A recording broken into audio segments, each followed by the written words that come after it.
Chapter 778. The night sky was accompanied by a light drizzle, each drop sending chills down one's spine. Su Mei and Wu Jun, who were sitting in the back row, had never suffered like this before. The former claimed to be cultured, but she had always been a mistress and enjoyed the pleasures of a ready-made woman. The latter's background meant that she wouldn't suffer much. Su Mei was still wearing a dress. She hadn't felt cold since she had been in a heated room previously. Now, she was a little irritated from the cold. The garrison in this small place wasn't the same as some of the well-known troops. It was really an insanely poor place. At the thought of how He Honghua had given birth to the little bastard who had been at odds with her, Su Mei felt indignant. Su Mei's heart was filled with unwillingness. Why was a country bumpkin living better than her? She was a highly educated person. Su Mei wasn't the only one who couldn't sit still in such a situation. Even Wu Jun's expression was extremely ugly. What was the crime squad trying to do? Why did they have to stare at her? She would be able to get her police badge back in a month. With this ruckus, it would definitely be difficult for her to be transferred to the same rank. The most important thing was the secret. Wu Jun narrowed her eyes, sweeping a glance at Su Mei, who was still throwing a tantrum. What exactly is it that makes you think you can take down that ungrateful gay from the Fu family? Now that things have come to this, can't you give me an answer now? Su Mei looked up and paced back and forth before saying, I always felt that He Honghua had a problem. At that time, she was still a shareholder of the Fu Corporation and had the right to enjoy a good environment for childbirth. But she just disappeared for 3 months and chose to give birth in a small county town. I was also pregnant at that time, only 5 months later than He Honghua, but in such a short time, she came back with a boy. If it weren't for that little country bumpkin, Fu Zhongyi would have left all his belongings to my son. It was all because Fu Zhongyi was blinded by his son, and I was pregnant, so I couldn't give him any advice, so he gave me the cold shoulder at that time.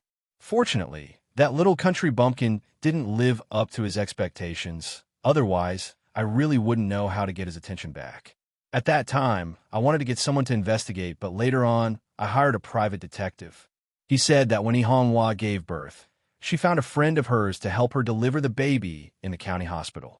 They even did some confidential work, but I couldn't find out who that friend was. But according to the nurse who accompanied her during the delivery, He Honghua, Su Mei looked up and paced back and forth before saying, I already felt that there was something wrong with He Honghua. At that time, she was still a shareholder of the Fu Corporation and had the right to enjoy a very good environment for childbirth. But she just disappeared for 3 months and chose to give birth in a small county town. Su Mei paused. It wasn't a boy, it was a girl. Upon hearing that, Wu Jun suddenly lifted her lids, her pupils dilating.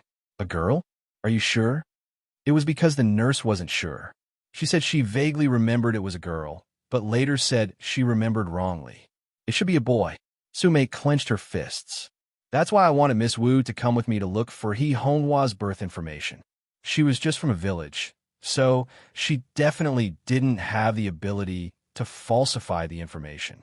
Even if we could settle it with some money, the hospital's records are sealed and ordinary people wouldn't be able to see them. If Miss Wu didn't have the authority to investigate, this matter would be difficult. But now it's all because of those stupid soldiers. Wu Jun's expression changed. If He Honghua really had a girl, why did she raise him as a boy? Miss Wu probably doesn't understand. Miss Wu, you probably don't understand. If she didn't do that, she would have died of poverty. Fu Zhongyi is a nouveau riche after all. That's how the villagers think. The eldest son is the most important. Once they have a son, they won't think about getting a divorce. If Miss Wu saw how happy Fu Zhongyi was at that time, you would understand why He Honghua did that. If it were me, I would have done the same. Su Mei sneered. He Honghua, that country bumpkin, usually pretends to be careless and doesn't speak according to the situation, but I didn't expect her to be so scheming. She has been trapping me for almost 18 years. Once that little bumpkin comes of age, the entire Fu Corporation will be taken over by them. I was about to succeed, but who knew that the little bumpkin had secretly bought so many shares of the company? Now, not only has my brother been removed from the board of directors, even I can't go to the company, leaving only old Fu to deal with He Honghua and those stubborn old fogies who have no idea what's going on in their minds. They insist that they shouldn't do anything dishonorable for the sake of the kindness they have shown in the past. What's the point of being a company owner? It's fine as long as they can maximize their profits. I've already ground down those people who don't know what's good for them, but that little bumpkin just had to show up. I really didn't expect that he would come back from the ashes. Now, this is the only way to bring that little bumpkin down. If he's really a girl, he'll definitely be eliminated from the national contest because of his fake identity. At that time, not only will he not have a share in the company, but his fans will also join forces to scold him. After all, ever since that little bumpkin came out, there's been a lot of bad news about him. Woojin understood everything Sume said, and if the gay was really a girl, Brother Imo wouldn't treat him the way he did now. At the end of the day, the gay could be so arrogant and stay by Brother Mo's side because he was a guy. Brother Imo wouldn't have his guard up against him. But at the same time, Brother Imo hated women's deceit, especially this person who used such a disguise to get close to him. The outcome was obvious. Woojin couldn't wait to tell Chin Imo about it. Sume was still vexed. If only we had arrived a day earlier, we would have gotten the files. So what if we didn't get it? Woojin's eyes dimmed. You should have told me earlier. That way, she would have had something to talk to Brother Imo about. Moreover, from the looks of it, Woojin felt that there was a 50% chance that the gay was a girl. But she didn't know what kind of girl was so hateful, especially her craftiness and her usual behavior. She couldn't think of anything like that. However, there was one thing, even if there was none. She could create something for him. Sume knew that Woojin wasn't happy. She didn't want to offend her, so she said gently, I really didn't know anyone would dare to go against the Wu family, so go against the Wu family? Woojin interrupted her with a smile. Just based on these people, Madam Su, you must have heard of my grandfather's connections. Just wait. I spoke to my grandfather long before we were sent here. He will think of a way to get you out with me. We will be back in Jiang City by tomorrow morning, just in time for the National League. When the time comes, she would tell Brother Imo. That gay's fate had come to an end. Sume heard Woojin's words, her discomfort disappearing completely. Miss Wu is really thoughtful. As long as the Wu family's connections were there, what was there to be afraid of? At the same time, the soldier handed over the files he found to the Special Forces soldier. The Special Forces soldier remembered Chin Mo's instructions. After sending the files, he had to seal it immediately. He couldn't let anyone see the details of the files, including himself. Everyone retreat. The Special Forces soldier held onto the files, giving the order in a low voice. The soldiers had always been swift in their actions. When they came, they didn't leave any precautions. When they retreated, they didn't leave any clues. In the end, only the Special Forces soldier was left in the Hummer. He dialed the number he had called the most that day. Speak. One word was enough to let him know that at least it was convenient for his young master to call. I found the things. I'll rush back now. I'll reach the city in about an hour. The Special Forces soldier started the car, asking in a low voice, Where should I wait for young master? Chin Imo glanced out of the window. Come to the military courtyard. I'll take it personally. The Special Forces soldier paused. Head to the main house. Ever since that operation, he hadn't seen his young master again. After all, it had been a long time since his young master had been out. Chin Mo's gaze deepened. Something happened in Jiang City. Gather the brothers and get to work. The Special Forces soldier's eyes lit up. Young master, what do you mean? F*CK. I've been waiting for this day for too long. Cut the crap. Come first. I have a mission for you. With that, Chin Imo hung up. It could be said that it was a phone call. He seemed to be calculating the time. For instance, the youngster who was showering should be out soon. Bojio was indeed out, drying her hair with one hand and rubbing her eyes with the other. Brother Imo, you should change your shampoo to something milder. Chin Imo glanced at the youngster with messy hair. He placed his phone at the side and pulled her forward, narrowing his eyes. You didn't bring your eye drops? Who would bring that kind of thing to climb over the wall? Was he looking for a burden? Chin Imo couldn't care less about pretending to be sick. He stood up from the bed and said, Wait here. All right. The white towel hung down, covering half of the youngster's face. The faint smile on his face indicated that things weren't as simple as they seemed. Sure enough, After Qin Mo left, Huan Mian's expression changed. Bojiu glanced towards the phone on the bedside table. She wanted to unlock it. Her hands were itching. It was because of little Huang's phone call. It was obvious that before this, the Almighty hadn't contacted the crime squad. That was the problem. If he wasn't from the crime squad, who exactly had the charm to make the Almighty send her messages and occasionally pick up her phone? She didn't bring her tools, but with her knowledge of the keyboard, it wasn't impossible. It wasn't impossible to get the password. As a qualified international hacker, she still had the basic professional ethics. For instance, she used the materials she could find. Bojiu took out the transparent tape she had taken from the bottom and stuck it vertically on the phone screen. Then she stretched it. The fine sweat on his fingertips would definitely leave traces on the phone screen if he were to unlock it often. Even a clean person like the Almighty couldn't prevent his body temperature from rising. To a normal person, even if they took the items out, they wouldn't be able to tell anything. But Bojiu wasn't a normal person. She was more sensitive to the numbers on the screen. She was more sensitive than anyone else. The white towel was still on top of her silver head. Her beautiful eyes narrowed as she identified the numbers one by one. Then, she pressed the button. 520999. The moment the phone screen lit up, the youngster paused. The youth paused, the tips of his ears turning red. The password, she didn't have time to think about anything else. Bojiu glanced at the call history. As the young lord of the hacker world, Bojiu would always have skills that normal hackers wouldn't train. Mental arithmetic, memory, and sensitivity to numbers. These were things she had learned since she was young. With a glance, even if she couldn't remember everything, she could still remember the general idea. She wanted to find something, but it was obvious that with the Almighty's style, he wouldn't leave any clues on his phone. There was only a string of numbers. Who exactly was he? The moment the thought entered her mind, her left ear twitched. There were approaching footsteps. Bojiu slid her fingers, returning the phone screen to the main page. She pressed the white towel on her head with the other hand, sitting on the bed in a carefree manner. Qin Mo walked in, glancing at the youngster. He reached out and pinched her chin, ordering calmly, "Raise your head." Bojiu was obedient since she had just done something bad. She raised her head carefully, smiling at the Almighty, the type that thought she was handsome. But the Almighty didn't know what was good for him. His beautiful brows arched. "What did you do? Why are you trying to please me?" "Bojiu, it seems like you really did something." Qin Mo watched her reaction, sweeping a glance towards the bedside table. The position of the phone, it wasn't like this when I went out. It seems like wall-climbing students like to go through other people's things. In that case, you should know the password 5209. When Bojiu heard the password, she coughed instinctively, feeling as though she was choking. Qin Mo continued to pinch the youngster's chin, tilting it upwards.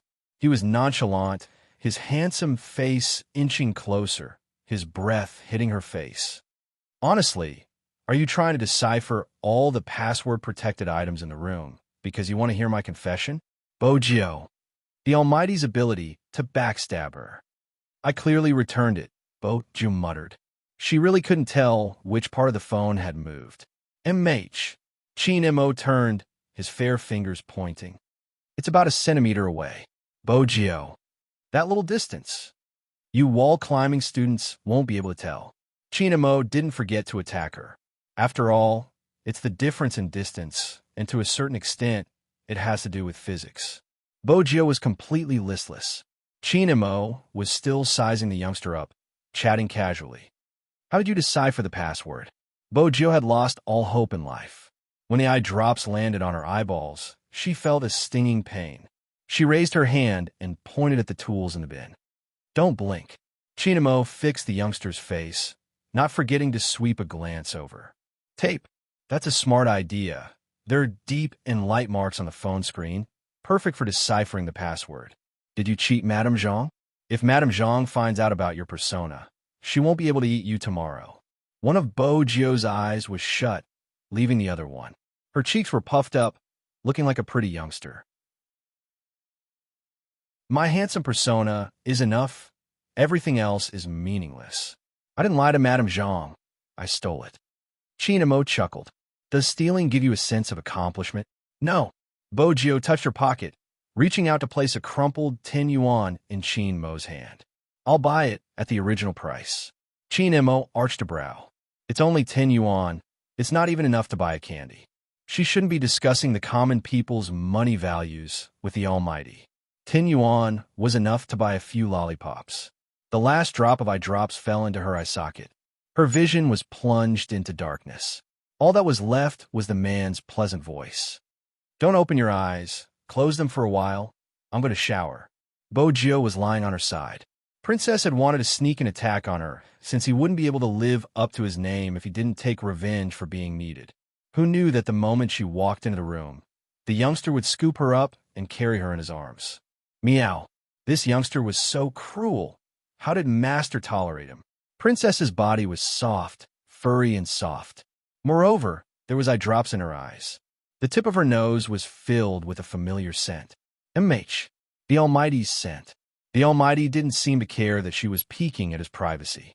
Her puppy was still so nice to her. The youngster's silver hair fell from her ears, covering her beautiful eyes.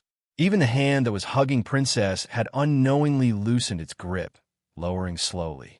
His breathing became calm. When Qin Mo walked out while drying his hair, this was the scene he saw. His deep gaze dimmed. He walked over, reaching out to caress the face that had sunk into the pillow. The phone screen beside him lit up. Qin Mo stood up, glancing at the caller ID. He walked out of the room before picking up the call. Young Master, I'm here. With that, the Special Forces soldier turned the Hummer's headlights into double flashes. Qin Mo glanced up. Don't make any noise, I'm going out. The Special Forces soldier was confused. Why was young Master so cautious even in the same family? Besides, didn't young Master dislike the rain? Why did he come out? Just as he was thinking about this, Qin Mo walked out in his pajamas. Qin Mo walked out in his pajamas. The pure white cotton home clothes matched with the black umbrella in his hand. There was also the 4 patch on the back of his hand. The Special Forces soldier was stunned by his boss's getup. What was young Master doing? Was he pretending to be a sick, rich young master? Qin Mo didn't waste his breath, pulling the car door open and entering. File. The Special Forces soldier handed the file over. It's sealed. No one has seen it before. Qin Mo took it. He didn't say a word, his long, slender fingers flicking through the file. It was a detailed report of the pregnant woman, her name and age included. It was obviously He Honghua when she was young. Qin Mo's indifferent gaze swept downwards. Suddenly, that pair of eyes, which had always been calm, actually shook violently.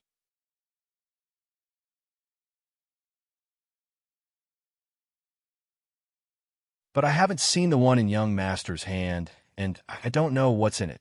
Qin Mo lifted his lids, replying slowly, Do I have to teach you how to forge now? Hey, the Special Forces soldier chuckled. I know how to fake it. The main thing is what effect young Master wants to achieve. Qin Mo folded the document, his voice calm. There's no need for any effects. Just fill in the gender column as male. So simple. The Special Forces soldier was dumbfounded. What kind of forgery was this? The young Master came down, personally, just to instruct him on such a trivial matter? The famous Special Forces soldier felt like he was just a logistician. Chapter 780. The soldier's eyes lit up when he heard the last part. He was finally energized. It seems like you're really going to make a comeback? Qin Mo didn't speak. His eyes were still on the paper in his hands, as though he was confirming something. The soldier wanted to say something, but Qin Mo had already pushed the car door open and walked out. He held a pure black umbrella over his head, and the rain poured down. No one could see Qin Mo's expression under the umbrella. The paper crumpled in his palm bit by bit. Under his black hair were eyes as deep as the sea. Until now, the unusual throbbing in his chest hadn't calmed down. Even his breathing was filled with white air. Madame Zhang saw her young master standing outside. She hurriedly put on her jacket and wanted to rush out. But before she could move, Qin Mo had already walked in. Qin Mo had already walked in, the closed umbrella dripping with water. Whether it was his shoulders or his black hair, there were still traces of moisture. At first, Madame Zhang thought it was because of the rain.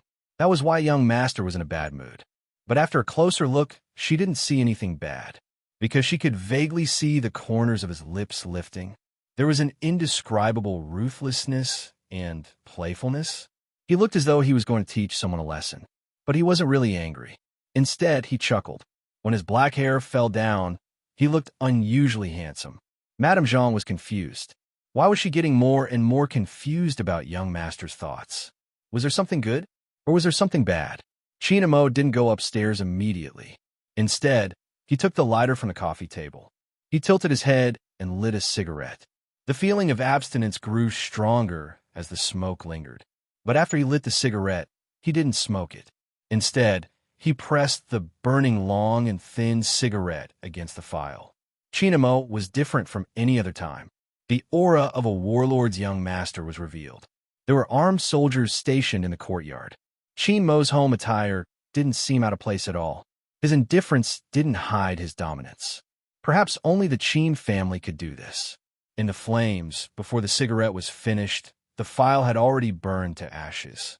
Madame Zhang watched from the side without saying a word. In such a family, everyone knew that the burning of some letters couldn't be questioned. Qin Mo held the cigarette with one hand. His posture was indescribably elegant, but his thoughts weren't elegant at all. He should have taken that guy long ago. He reached out and put out the cigarette in the ashtray. Qin Mo stood up and walked upstairs. He walked very slowly, but with every step he took, his eyes would darken a little. Until the youth's sleeping face appeared in his line of sight, some emotions erupted like a volcano in his eyes. Deep in her dreams, she hadn't realized the situation she was in.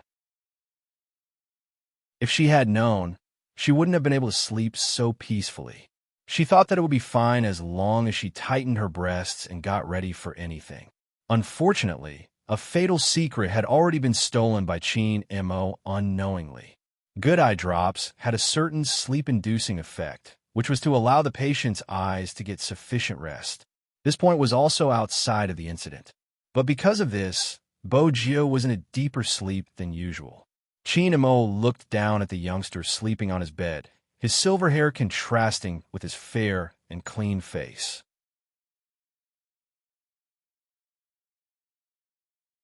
Chapter 781. Gradually, his gaze darkened, and even his breathing changed. The usually elegant Qin Mo started to feel thirsty.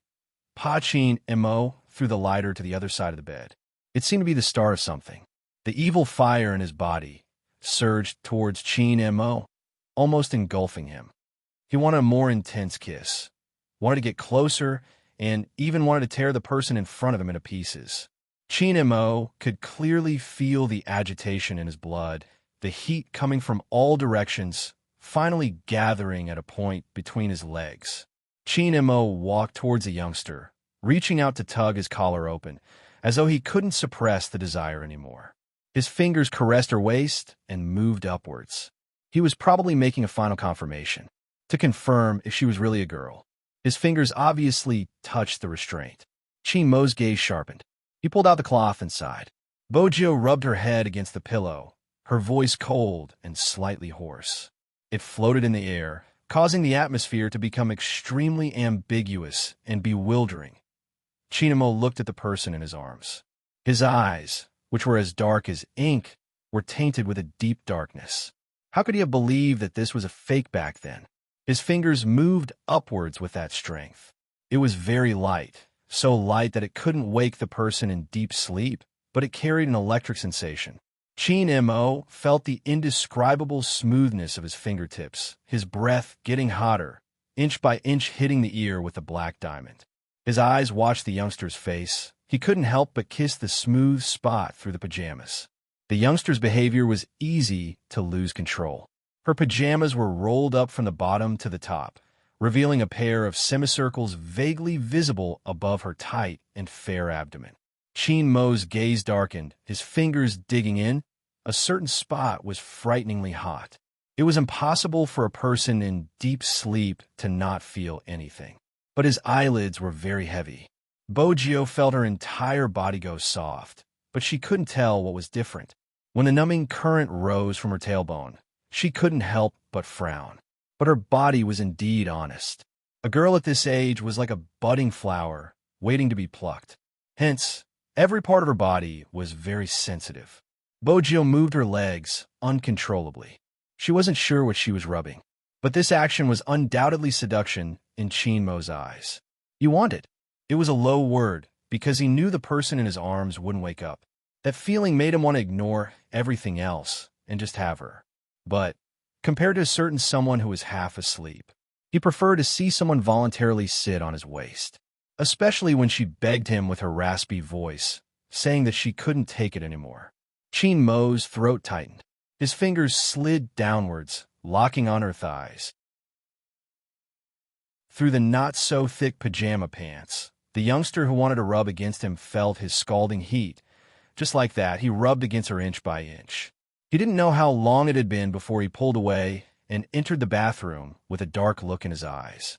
This time, he didn't even remove his pajamas. The cold water splashed on his head, but no matter how hard he tried, it couldn't extinguish the swelling because of a certain someone. He couldn't recall the scene he had seen just now. That annoying look of hers, her pajamas rolled up from her waist, revealing her fair skin, messy hair, slightly opened lips, and furrowed brows. That expression only made him want to destroy her even more. The only flaw was that her eyes were closed.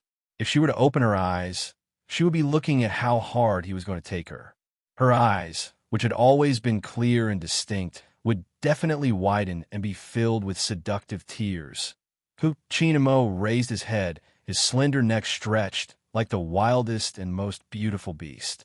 He recalled the expression the youngster had when she had helped him, his hands moving faster. The water from the shower flowed down, outlining the perfect lines of the man's back.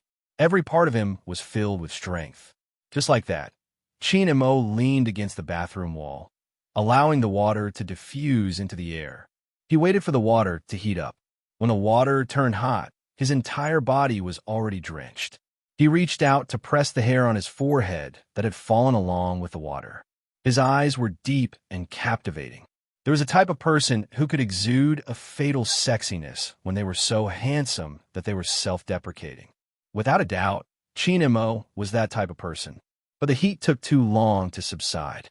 When he came out again, it was already half an hour later. He walked towards the youngster again. He reached out and restored everything to its original state, including the youngster's pajamas and buttons. Chinmo's restoration ability was stronger than anyone else's. It could almost be said to be exactly the same. Poor Bojio. She didn't know that for a whole 20 minutes, Chinmo had been trying the dessert in front of him, which meant that Chinmo didn't intend to expose this secret. Not only did he not expose it, all the decisions he made were to help the youngster continue to keep this a secret. He had made up his mind to turn gay. Who would have thought that the person who turned him gay was a woman? Since a certain someone liked to play hide and seek with him, then he would play with her properly. But this time, his trump card was in his hands. Chinmo lifted the corners of his lips, full of evil intentions. Bojio didn't know that so much had happened after hugging Princess to sleep. She even flipped over. Chinmo arched a brow, as though he had thought of something. He took out his phone and took a photo of the sleeping youngster. In the end, he felt that it wasn't a good photo, because the collarbone was exposed. He reached out and covered the blanket. Next, he lay on it, raised his phone high, and pressed the photo button. After the photo was taken, he logged into his official Weibo and posted a few words. Such a dessert. I really want to eat it all. In an instant, there was an uproar. Almighty Chin actually sent a message in the middle of the night. This isn't normal. F***CK. This sleeping photo, I'm drooling. It's so gay. No. I remember that the tour for the National League hasn't started yet. Why is Almighty Chin and Little Spade in the same room? The person above is so stupid, the Almighty sent this photo to say that even if he isn't participating in the competition, he can still sleep with Big Spade. This is daily life, a daily public display of affection, declaring sovereignty. Their relationship is so good in private. Am I the only one who cares what the dessert is? There isn't any dessert in this photo.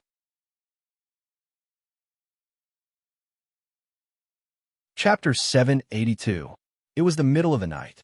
It wasn't just the fans, even the esports media were woken up by this post. The price of waking up the media meant a lot of accumulated public relations work. Fong, he had originally wanted to sleep early for a day. After all, the National League was tomorrow.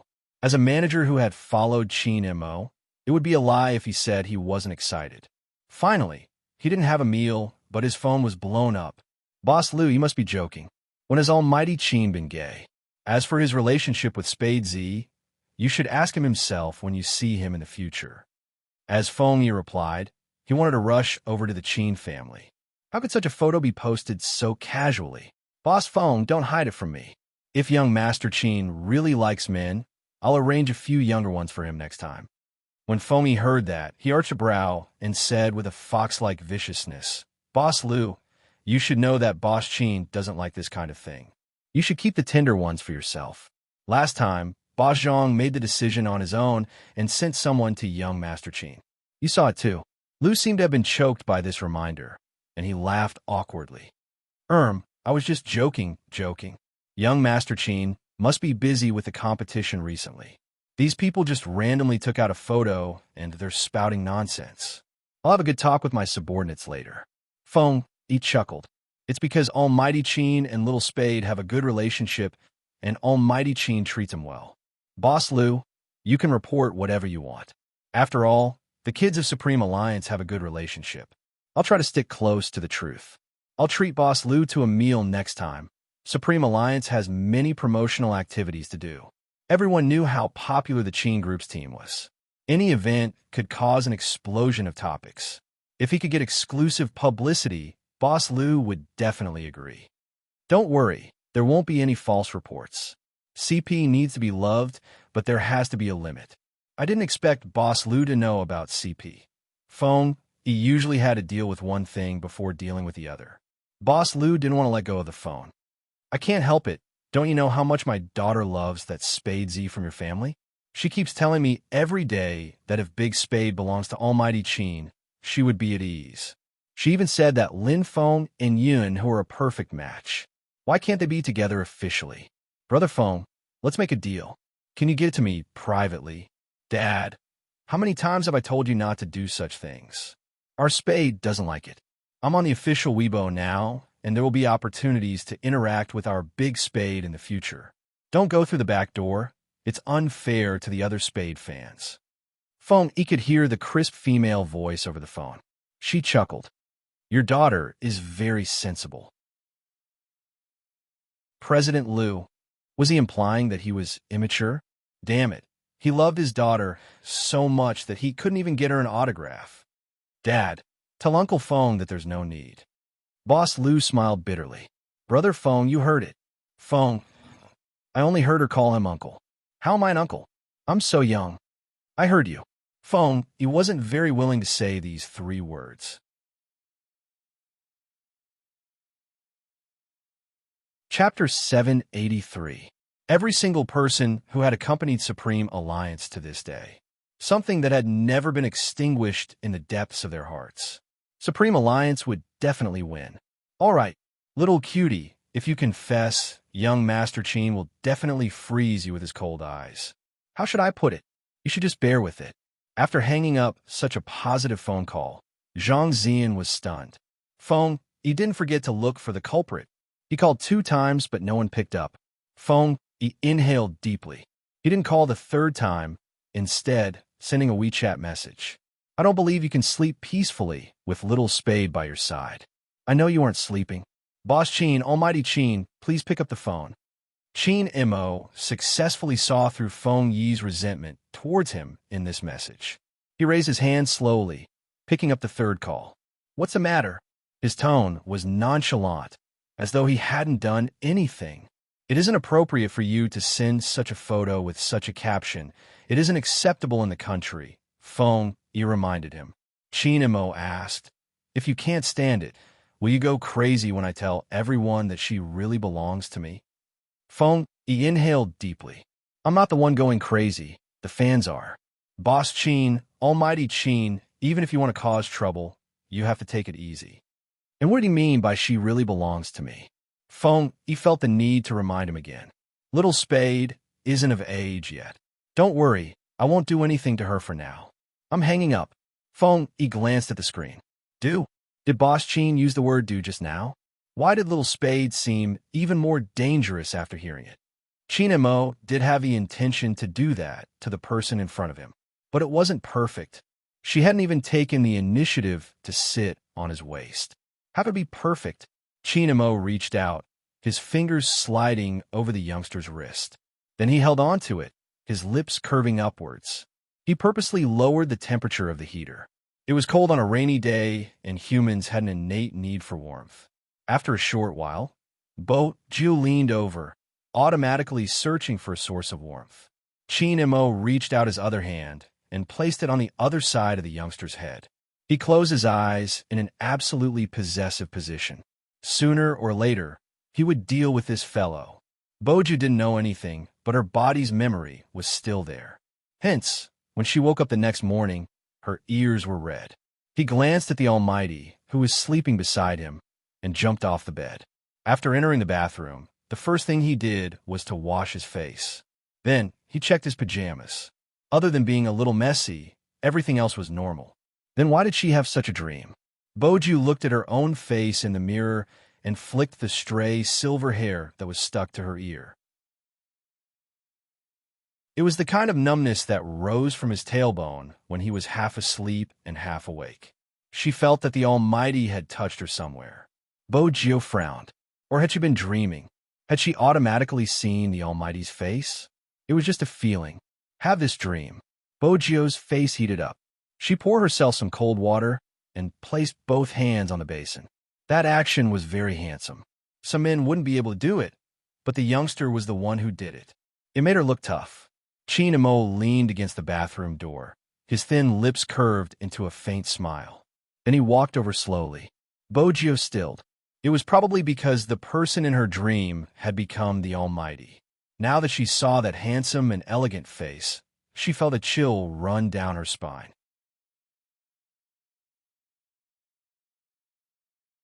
Chapter 784. It was a subtle sense of guilt. Boju shifted her gaze to the left. But she never would have thought that the Almighty's first action after waking up would be to take off her pants. Brother Mo? Boju arched a brow. She took a swift step back, her movements beautiful. Chin Mo stuffed a hand into his pocket, his side profile perfect, his voice faint. Why are you reacting so strongly? Didn't you pee in the morning? What did he mean by throwing the match? Every man understood. Boju understood as well. The last thing she should have done was to say good brothers should throw the game together during their first game meet-up with the Almighty. Back then, Boju hadn't expected the Almighty to use such a rule on her. He had used it every single time. I've already done it.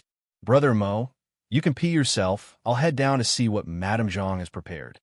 Usually, the Almighty would let her go at such a time. This time, Boju watched as the man raised his arm, blocking her way. Let's go together after I'm done. His request. Boju wanted to reject him. On the other side, Chin Mo had already unzipped his pants, his long and slender hands looking fairer than ever. The previous dream had caused Boju to freeze in place, the temperature on her face rising. This was different from when she had worked on the variety show. Back then, she hadn't really taken advantage of the Almighty.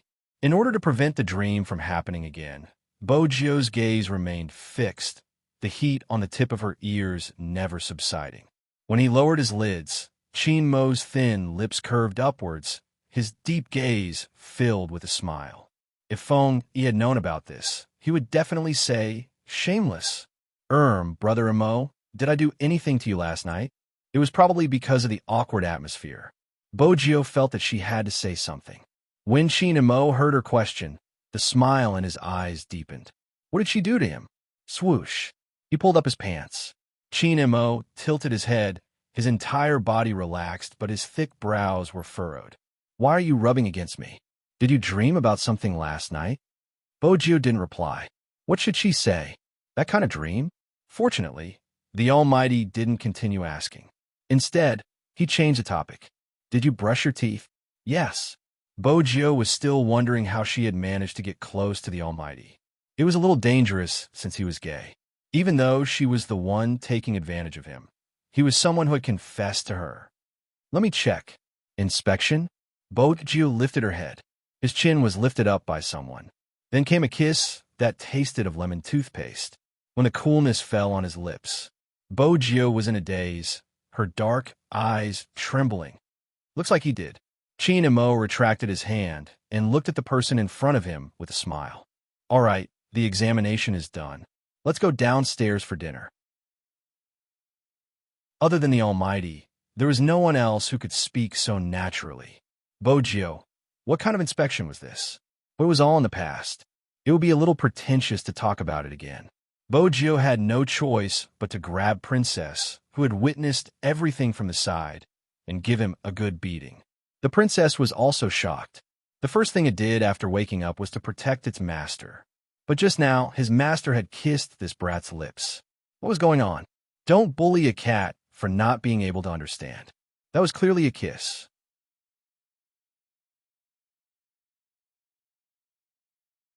Chapter 785.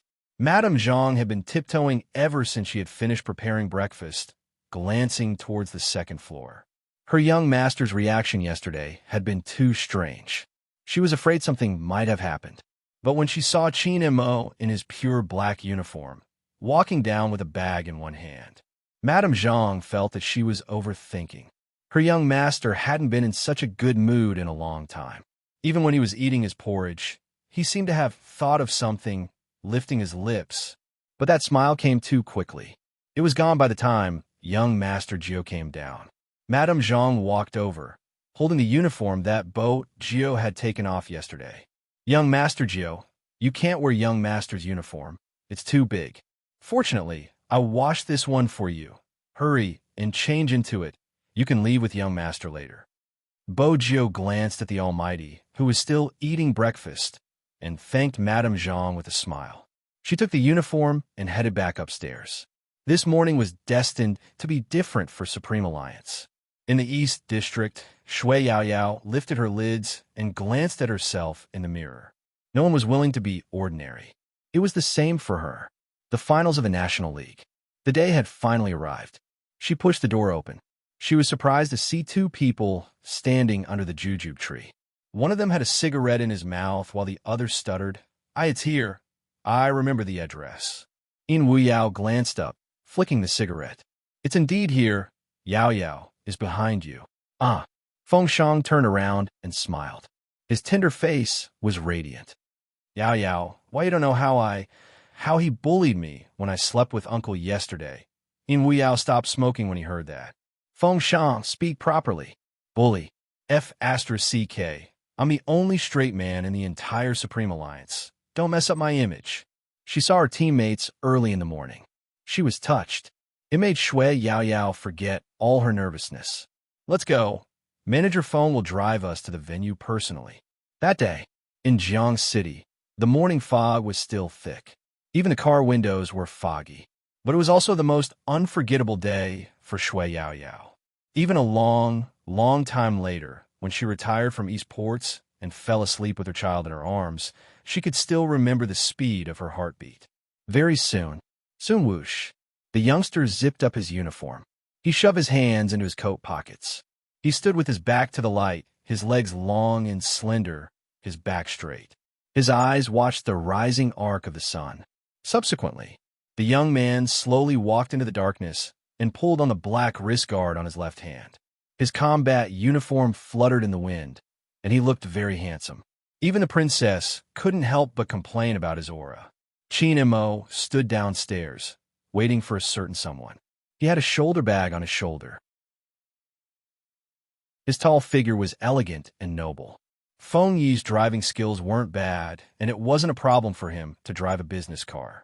What's more, this commercial vehicle had been recorded by the compound, so it wasn't difficult to get in. All he had to do was sign. However, there was one thing that he had overlooked. Usually, it was the chauffeur who drove, and this car could fit all the passengers. Now that he had taken the driver's seat, there was one more person. When everyone, including Chin Mo, realized this, the atmosphere froze. But Qin Mo quickly opened his mouth, his tone calm. No need, let someone sit on my lap.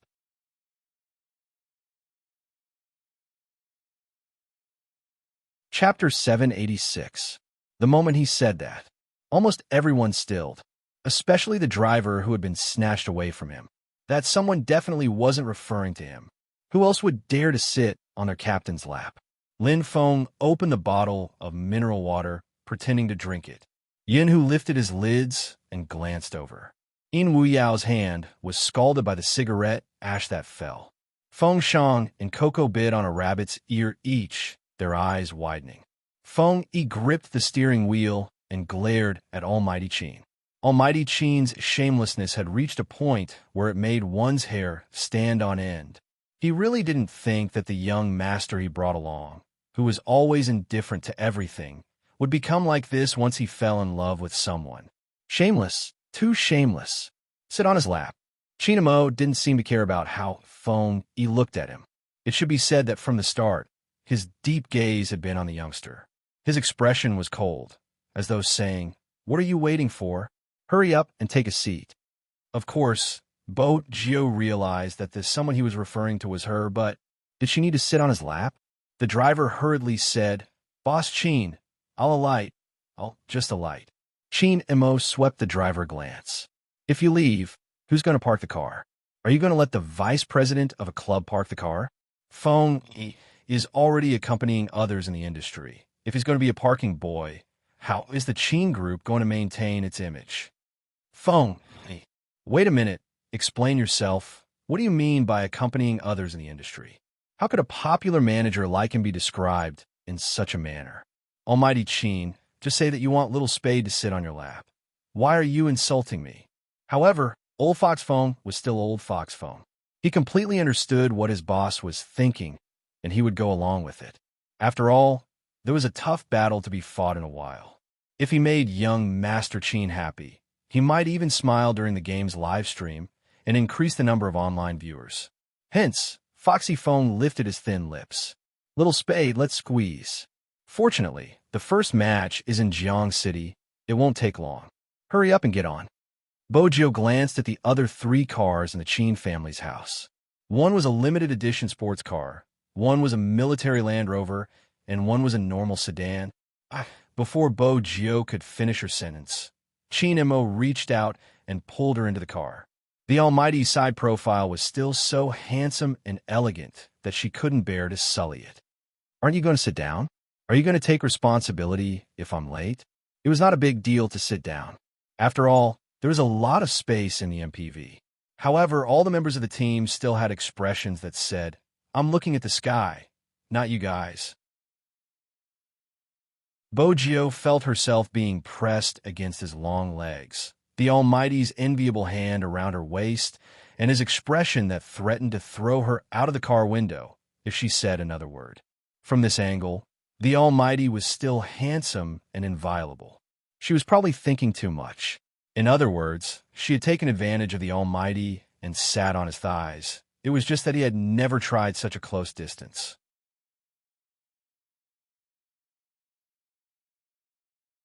Chapter 787. His body structure was different from hers. It was hard and powerful, yet it carried a very hot temperature. Bojo's heart jumped. She looked over at Qin Mo. The Almighty, on the other hand, looked very natural. He picked up the mineral water provided by the sponsor and raised his head to take a sip. Then, he turned his head and looked at her with that posture. Bojo moved again, mainly to avoid a certain part. After all, no matter how carefree one was, one's ears would turn red when faced with such a situation. Bojo felt that it wasn't safe for her to take advantage of him, so she wouldn't do it again. Half of the Almighty's body was still leaning against the car door. After noticing her movements, he narrowed his eyes and looked at her for a moment. He removed the bottle from his lips, twisted the cap, and raised his dark eyes. Taking advantage of the sound of the car engine, he lowered his voice and whispered in her ear, "Aren't you afraid that I'll react if you move around like that?" Rumble. The car started, rubbing against the ground and rolling through a wave of heat. Other than Bojo, no one heard the Almighty's words. After all, It would take them some time to digest the fact that little Spade was sitting on Chin and Mo, not to mention listening to anything. Plus, the car itself had sound. Hence, only Bojo heard it. At that moment, his movement seemed to have stopped. Chin and Mo lifted his thin lips. "Do you want some water?" Bojo shook her head, narrowing her eyes. Was the Almighty taking advantage of her? Originally, he wanted to change seats or something. Everyone knew that the Almighty was shameless because he was good at attacking people's hearts. "I brought you candy in my pocket. Take it yourself. It's more convenient for you to be in this position." As soon as he heard there was sugar, Bojo felt that she should put the other questions aside. She moved her left hand and reached into his jacket pocket. There were indeed 2 candies, chocolate-flavored. She didn't stand on ceremony. She took one and put it in her mouth.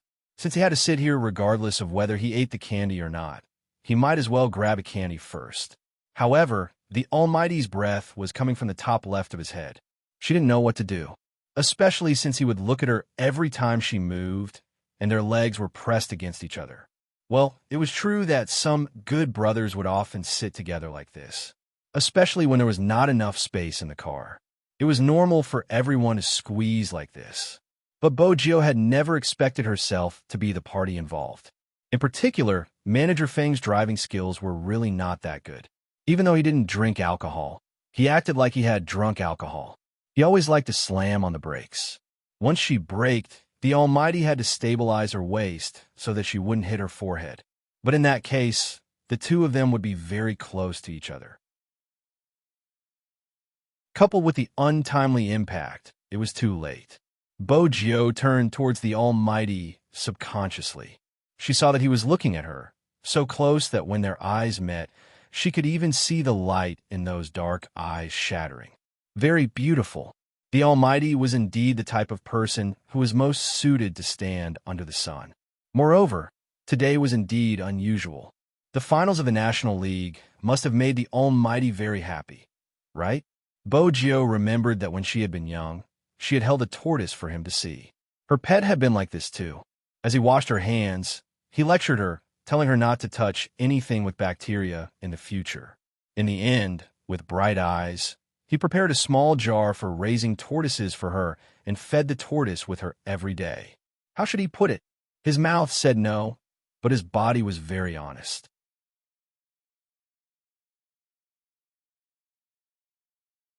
Chapter 788.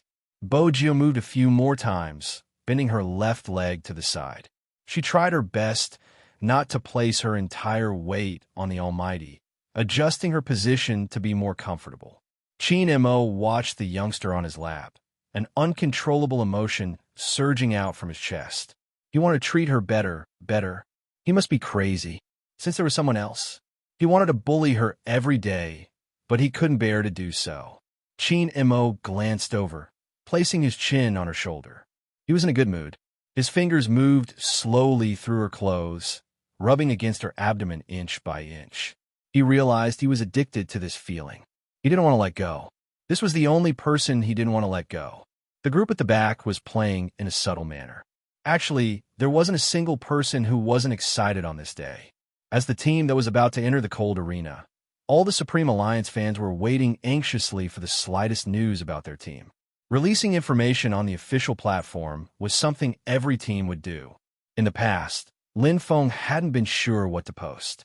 Now that he saw the situation, he immediately snapped a photo of all the members, including himself. He posted it on the official Weibo with a single sentence. "There are too many people, the car is too crowded. You can ignore the person sitting on Captain's lap, since he isn't as handsome as me." Bojo didn't show her face in the photo. It was a normal sitting posture. Boys would usually cause a ruckus when they were together, especially those that liked to play games or exercise. It was common for high school students to cause a ruckus. But Almighty Chin wasn't a high school student. When had Almighty Chin ever been so approachable? And now, he was letting Big Spade sit on his lap. The fans on the official Weibo were going crazy when they saw the photo. The entire country is going to be cold. I thought the Supreme Alliance members would be nervous, but they're still sending candy and torturing us single dogs. I'm relieved. The Almighty doesn't know what it means to be nervous. Almighty Lin, when you were talking about Big Spade, did you notice the hand you placed on Almighty Yun's shoulder? Pink. The screen is filled with pink. I don't want to say anything else. Run 3 rounds downstairs. I won't run. I'll stay outside the venue and wait to see the real person. Before the start of Ju Han, the discussion was already very heated. When a photo like this was posted online, it made countless people's hearts beat even faster. Many years later, when some people who had grown up from school put down their work and accidentally saw this photo, they would be shocked. He would always smile subconsciously, thinking of that reckless and flamboyant youth. That was the youngest member of their favorite team. As for the Supreme Alliance, they were thinking back to the time when the Supreme Alliance had been defeated, the unwillingness that tore at their chests, and the helplessness they felt when their screens turned gray. They were thinking this day has finally come. When all the members stood at the entrance of the esports arena, no one could deny that the scene was so cool that it made people numb from head to toe. Everyone wore the same uniform, the same shoulder bag, and the team emblem flying on their backs. Everyone's posture was different. A total of 11 esports players were all geared up and ready to go. Who said that older people couldn't be professional players? Who said that ordinary girls didn't have the right to dream? Bojo, Chinamo, Yinhu Lin Feng, In Wuyao, Shui Yao Yao, Feng Shang. This group of people was here. The intensity of the fans' reaction could only be experienced by those who were close to the scene. Everyone was cheering, wishing that they could use all the strength they had. Many people understood why they liked this group of people so much. One fan's answer was simple and direct. Because they taught me what it means to move forward bravely. As many as 10 media outlets jointly reported, all the cameras were in the final adjustments. In order to record this opening, the most advanced high-definition camera and the adjustment of the live broadcast platform were brought in. What kind of sparks would be created when the dimension hit a wall? Everyone was looking forward to it. Perhaps only those who like to play games would have such a feeling. Just looking at that person made him feel like his blood was about to boil. However, there was one person who couldn't bear to see such a scene. That person wasn't anyone else. It was Wu Zhen, who rushed back to Jiang City overnight. She watched the scene, her fingers clenched. Even Su Mei, who was beside her, could feel the venom overflowing from those eyes. Su Mei didn't know what she was thinking.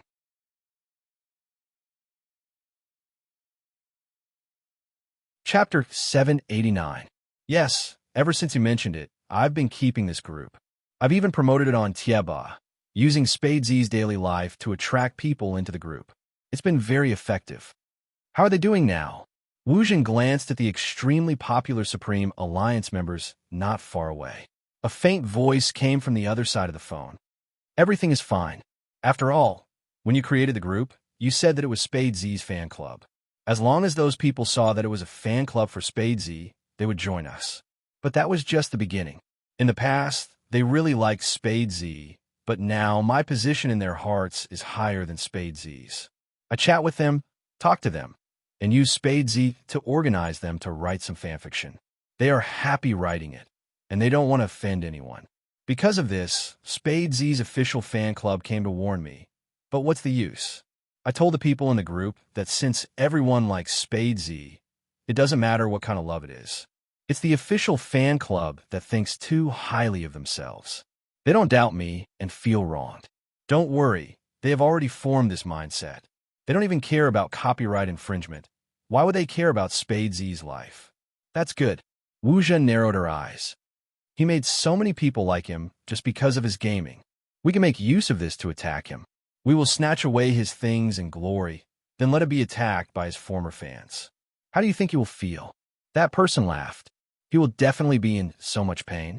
Wu Zhen was satisfied with the answer. Good. I'm already in Jiang City at the competition venue. Go and tell them that Spade Z is actually a girl in disguise. I'll also say a few words in the group and let them cause a ruckus. That person paused. If I say that, will Supreme Alliance, what are you afraid of? It will take some time for them to investigate you over the internet. When they really find you, don't you still have me to help you? Wu Zhen cut him off lightly. That person thought about it. I will do it immediately. Wu Zhen smiled. glancing up at the team members entering one after another. Sume had also heard the whole story. She had really underestimated this young Miss Wu. She had not expected her to be so resourceful. This time, that little bastard is going to be out of luck.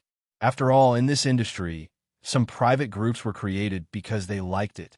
There were also some private groups that used each other to attract fans and brainwash them. There was no need to brainwash them.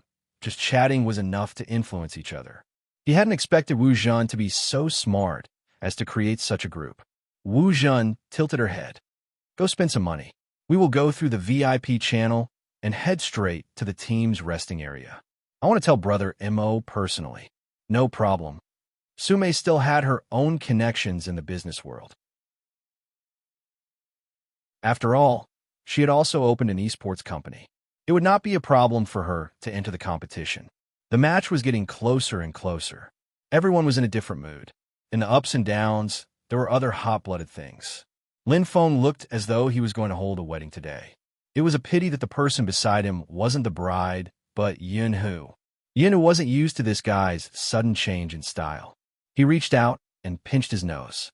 Lin Feng snapped back to his senses. What are you doing? Do you know if it hurts? I woke you up because you were distracted. Yin Hu stuffed a hand into his pocket, standing in the resting area. Lin Feng sighed. You don't understand. I always feel that being too excited isn't a good thing. I can't even hold the mouse properly. Can't hold the mouse properly? Yin Hu glanced at him. The mouse is better than my private area. You can even hold my little Yin Hu. It's just a mouse. What are you so excited about? Lin Feng had been really nervous just now. Now that Yin Hu said that, his face turned red instantly. He held it in for a long time before saying, F***. When did Yin Hu become so shameless?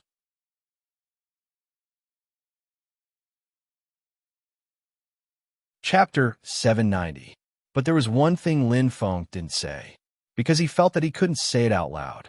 Who could have imagined that one day he would see his good brother, who had grown up with him in the same pants, actually flirting with his photo, hitting. At that time, his whole body froze there. He really froze there. He wasn't even mentally prepared. 10,000 alpacas ran past him. He wanted to find a crack and bury himself in it. However, even a grown man would get angry when he saw another grown man flirting in front of his photo. At that time, he was also angry. He ran over angrily and wanted to beat this person up. But that was Yin Hu. How could he bear to hit him? What the F***? Of all people, why did you have to shoot at my photo? He couldn't bear to hit him, but he had to remind him verbally. I'm your brother. Even if I was once the campus belle, I'm straight from top to bottom. Tell me, what did Yin Hu say then? Yes. This fellow said, sorry, but I can't control myself. At that time, this fellow's expression was one of despair. He didn't know why, but he looked especially sad, because he had never seen Yin Hu like that. In his impression, that person had been extremely arrogant since he was young. He wasn't like his captain, who was indifferent. This person was really arrogant. That arrogance was hidden under his reticent appearance. He was domineering. He had been like that since he was young. When he grew up, he became a person that many people liked. Those juniors in the university, some of them specially went to the basketball court and the library to wait for him, just to see what he was wearing today, to see if he was handsome again. He dared to say that even if this fellow pushed his spectacles when he was reading English materials, those juniors would want to take a photo and post it. Of course, he wasn't bad himself, but he was different from this fellow. This fellow was really easy to find a girlfriend. If he said that he wanted to be in a relationship, he didn't know how many people would fall for him. Unlike him, even if some people became his girlfriend, they would say that his skin was too white and that they would feel inferior when they stood with him. Lin Feng always wanted to tan himself a little more after being used like this. He always envied Yin Hu. That fellow definitely didn't know what it was like to have a crush. On that day, when he turned his head, he was just lying on the bed, not looking at Lin Feng. Lin Feng didn't know what he was thinking. When his black hair fell down, it covered his eyes. You always say that I don't understand the feeling of having a crush. Lin Feng, have you ever thought about the reason why I don't find a girlfriend or a boyfriend? No matter how naive Lin Feng was, he understood what his brother meant when he saw Lin Feng's photo. To be honest, He couldn't bear to see Yunhu like that. When he asked, "Do you think I'm disgusting?" At that moment, he felt that his ears and face were burning. He hurriedly explained, "No, I really didn't. But big brother, why are you shooting at my photo?" Yunhu glanced up abruptly. When he saw his expression, his voice was calm. "If you're disgusted, tell me. Who are we? I'm really not disgusted." Lin Feng was afraid that his brother would misunderstand. "But you have to give me some time to adapt, right? Why are you? F***CK, I don't know what to say. Anyway, I'm not disgusted, but you can't shoot at me." Yunhu glanced at him. He probably felt that his thoughts were in a mess. Anyway, he didn't understand that gaze. "The competition is about to start. My mood will directly affect the outcome of the competition." "All right," that was what he suddenly said to him. "Don't reject me." Lin Feng scratched his head. He was really a little crazy. But what could he do? That was Yunhu. Lin Feng didn't agree or reject him. He first gave Yunhu a punch and then pulled him. King get up first. Let's play a 2v2. He didn't have the intention to distance himself. He was organizing his thoughts. More importantly, shooting. F***CK, shooting. Lin Feng lifted his head and looked at the person standing beside him in the uniform. Suddenly, his hands stopped trembling. "Shut up." His face was a little hot. He had to be noticed. Yunhu didn't seem to care about a certain someone exploding. He reached out and handed him a wrist guard. "Wear it." Not all esports teams like to wear wrist guards. It seemed like only the Supreme Alliance liked it. This had to do with their gaming habits. Lin Feng originally thought that no one saw any changes on his old face. Unexpectedly, the youngster who had been sitting by the window with a lollipop in her mouth suddenly jumped down with both hands. The zipper of his uniform wasn't pulled all the way up to his head. He walked up to him with a smile and put a hand on his shoulder. "What happened just now? It's rare to see you look like you've been stripped naked." What did he mean by being stripped naked? Was Little Spade's language taught by a physical education teacher? Lin Feng was about to reply. Just then, he felt an especially cold gaze from behind him. That gaze didn't belong to anyone else. Their captain. It was especially intense. It was more intense than any other time. Was it an illusion? He felt that their captain was especially concerned about Little Spade being intimate with him. "Youngster, move your hand away." Sometimes, Lin Feng knew how to protect himself. He didn't want his captain to use his shoulder as an example. So he jumped over to Yunhu. But the moment he jumped, he realized that he was an idiot. Yunhu was more dangerous than anyone else. He turned to Coco's side. Coco was discussing with Feng Shang about how to bite a rabbit. One of them spoke extremely quickly while the other stuttered. The two of them didn't seem to have any communication barriers. In Wuyao was right about one thing. He felt that other than him, no one else in the team was straightforward. Of course, it was all to adjust their emotions before the competition. The National League was too important to everyone. Shui Yaoyao had already started her final checkup. It was to prevent any accidents during the competition. Originally, the atmosphere in the lounge was good. But right at this moment, suddenly, there was a knock on the door. Everyone in the team turned towards the door. At first, they thought it was the staff and fans that Feng Yi had arranged for. Unexpectedly, the person who came wasn't Feng Yi. Instead, it was Wu Zhen who had appeared at this time. Everyone was about to compete. Naturally, they didn't want anyone to enter the lounge at this time. They didn't expect anyone other than the members to enter. Everyone was looking at each other. Yunhu understood the current situation. For example, the Yin family had started to break off their relationship with the Wu family in some business alliances. These couldn't be done by old Masterin. It was done by Captain's grandson. Captain had also expressed that Wu Zhen shouldn't stay in the crime squad. Hence, it was obvious that Captain didn't have a good impression of Miss Wu. This time, she came looking for them at this time. Something wasn't right. Bo Jiu stopped what she was doing. She didn't see Wu Zhen. Instead, she saw the three behind her. Were they in cahoots? Bo Jiu raised a brow. She put her hands down and glanced up at the other party. Her eyes were so dark that they seemed to be able to see through everything. From Su Mei's expression, it was easy to tell that they were here to cause trouble. Moreover, they were here to cause trouble for her. Lin Feng was still in a daze. But even so, Lin Feng could still recognize Su Mei. After all, she was Little Spade's 3. He remembered that she had contacted him and wanted to use his connections to let her son enter Supreme Alliance. Lin Feng never had a good impression of such people. What was going on?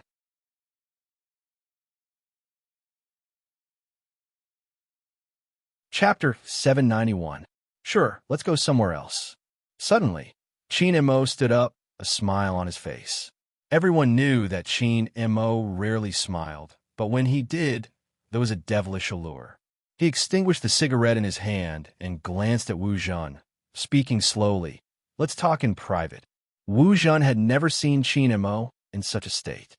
His uniform was half open and he wore a t-shirt inside, looking extremely handsome and oppressive. He even pulled her out of the lounge. Wu Zhen chuckled. She could feel the aura close to her and turned to glance at Bo Jiu. Bo Jiu lifted her fingers. How should she put it? She felt as though her pet was being insulted. Yin Hu furrowed his brows. Lin Feng blurted out, F***CK. He couldn't help turning towards his teammates. Don't you think Captain is behaving strangely today? The others were confused, but even then, they knew one thing. Captain doesn't ignore girls, regardless of who they are. He doesn't even bother with boys, Coco added. Except for Little Spade. Bo Jiu arched a brow. She bit the zipper of her jacket and lowered her head to pull it up. She smiled. I'm going to pee. You guys can continue. Lin Feng immediately understood what the youngster meant. He walked over and patted Bo Jiu's shoulder. Don't worry. Captain has already been turned gay by you. He probably can't be straight anymore. You're the only one looking for him, so don't be jealous. If you have to pee, don't suffocate yourself. Bo Jiu, do you know that I'm even sadder when I hear you say that he can't be straight anymore? All right, I understand. Bo Jiu patted Lin Feng. I'll ask you about what happened with Almighty Yun another day. I don't have time to care about your feelings today, little submissive Lin. With that, Bo Jiu turned to leave. Lin Feng's outstretched arm froze in midair. Little submissive Lin. Little submissive. Submissive? Submissive your head. Even if I'm with Yin Hu, I'm still on the offensive. As soon as Lin Feng roared out this sentence, the entire lounge fell silent. Almost all the team members were looking at him. Yin Hu glanced at him. Lin Feng was stunned. He felt that he had done something stupid again. He tried his best to explain that I didn't mean it that way. So you two are really together. Coco bit the rabbit's ear. Then why did you lie to me last time and say that you guys are just brothers? But it's okay, Brother Feng. All of us will wish you and Brother Tiger the best. Feng Shang nodded his head in agreement. Shui Yao Yao asked curiously, did you plan to announce the news today? It's the first day of the finals, so it's more memorable. Lin Feng wanted to continue. His left hand was suddenly held in the palm of someone's hand. Turning his head, he saw a chiseled side profile and a deep voice. That's right, we plan to announce it today. Lin Feng widened his eyes. Announce? What? What he just said was just, thank you everyone for your blessings. After the competition, I'll treat you to barbecue and drinks. Damn it, it's not like we're getting married. What do you mean by treating me to a drink? Lin Feng was about to explode. Yin Hu glanced over. The competition is about to start. Don't let it affect your mood, no matter how excited you are. Lin Feng, forget it, the competition was more important. This fellow was getting more and more shameless. F***CK.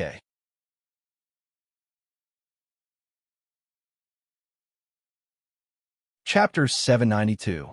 Shui Yao Yao was worried about the same thing as Lin Feng. Ever since Su Mei had appeared, Shui Yao Yao felt uneasy. Besides, that person had come with Wu Zhen. She hadn't forgotten the call Jiang's had received from Wu Zhen. She was starting to worry about what Wu Zhen wanted to say to Almighty Qin. If she wanted to talk about that secret, what would His Highness Jiu do? Shui Yao Yao started to feel uneasy at the thought. She wanted to head out and tell Bo Jiu. But at this moment, Feng Yi appeared, wiping his sweat. He was dressed in a proper suit, looking very businesslike. The seating arrangements are almost done. There are official and unofficial ones. There's less than an hour until the competition. Get ready. With that, he scanned the resting area, frowning. Where are Little Spade and Almighty Qin? They're out. Feng Shang was more daring at this moment. Feng Yi frowned even deeper. They're going out now? Wu Zhen is here. Yin Hu glanced at him, hinting at something. There should be something. Others might not know, but as Supreme Alliance's manager, Feng Yi knew what it meant. Young Master Qin had already terminated his partnership with the Wu family. Wu Zhen's appearance wasn't a good sign. He thought back to the incident of the coke being splashed by the haters. The more Feng Yi thought about it, the more he felt that something was amiss. He narrowed his eyes. I'm going to take a look at the audience.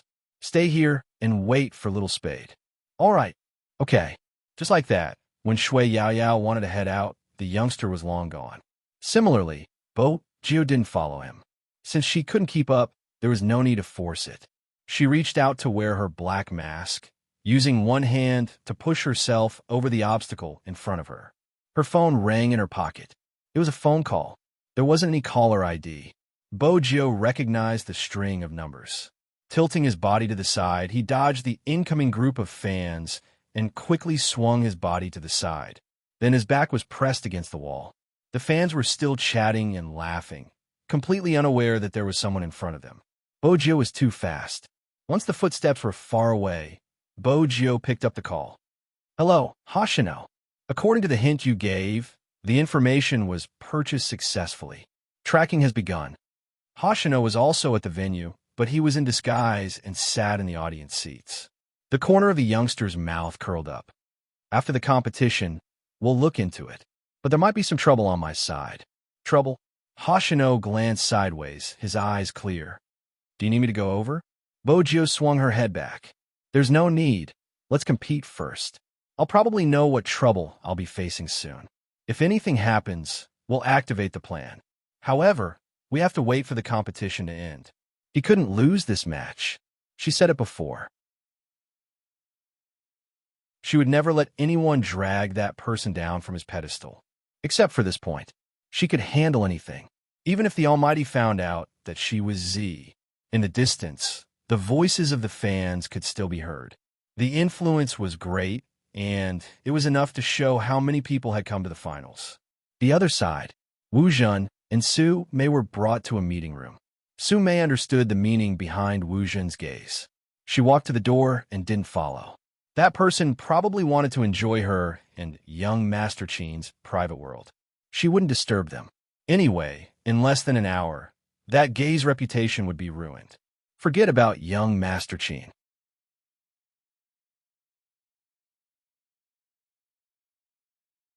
Chapter 793. Su Mei originally wanted to wait outside the door to see how the gay would be ruined by his fans, but she didn't expect that the moment she sat down, a Special Forces soldier would walk over from the corridor. The Special Forces soldier's military uniform was already eye-catching, and coupled with his unforgettable appearance and aura, Ongen was none other than the person who had stolen their birth records from the county hospital. Su Mei wasn't stupid. With her usual scheming and scheming, she knew that if he was really a soldier stationed in the county, he wouldn't be here. Now that he was here, it could only mean one thing. He was most likely from the Qin family. Because young Master Qin was here. Before Su Mei could stand up, the Special Forces soldier had already walked over. He had a roguish smile, as though he had been in the army for many years. Young Master Qin asked me to catch a turtle in a jar, and it was the right decision. Did you really think that you could get away scot-free by using your connections? Now that you've escaped, I can wipe out the Wu family. Hearing this, Su Mei seemed to understand something, the blood draining from her face instantly. She wanted to turn around and tell Wu Zhen not to say anything, but it was too late. They thought that young Master Qin didn't know anything. Now it seemed, not only did young Master Qin know everything, but he had already decided to deal with them. Why? Just because of that little country bumpkin? Su Mei was filled with hatred, but what could she do? She had already been caught red-handed, and in the conference room, just a door away. Wu Zhen had never been so excited before because she, the proud daughter of heaven, had suffered too many setbacks because of Spade Z. Based on what? This time, she didn't just want to snatch all the glory from the other party. She wanted to let him have a taste of the backlash from her fans. Wu Zhen felt even happier at this thought. She was about to speak. The person sitting in the boss's chair tilted his head and lit a cigarette, holding it between his slender fingers. He said slowly, "If you're here to tell me that Spade Z is actually a girl, you don't have to say anymore." All of a sudden, Wu Zhan felt as though a bucket of cold water had been poured over her head, extinguishing all her glee. Qin Mo held a lighter in his hand, fiddling with it. "Goshawk, come in." At this moment, Wu Zhan realized that it wasn't a lighter, but a communication device that only the special forces had. "Huh!" The way the SWAT soldier pushed open the door was a little rough, using a kick. The main reason was that he was still holding onto a person.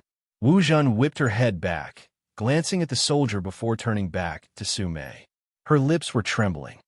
"Brother Mo, you shouldn't have done this to me. Why shouldn't I do the same to you?" With a loud smack, the ashtray on the conference table was thrown onto the wall behind her. Wu Zhan was stunned because she had never seen Qin Mo in such a state. Qin Mo stood up and lowered his body. With his battle uniform on, he looked as though he was killing someone in a game. "Abusing your power and harming others. You don't deserve to say those dirty tricks in front of that person. Aren't you good at playing? Let me play with you then." Old Master Wu bailed you out and allowed you to come to Jiang City the next day. He must have used a lot of connections. Who did he bribe? Who did he get involved with? This time, I'll deal with all of them.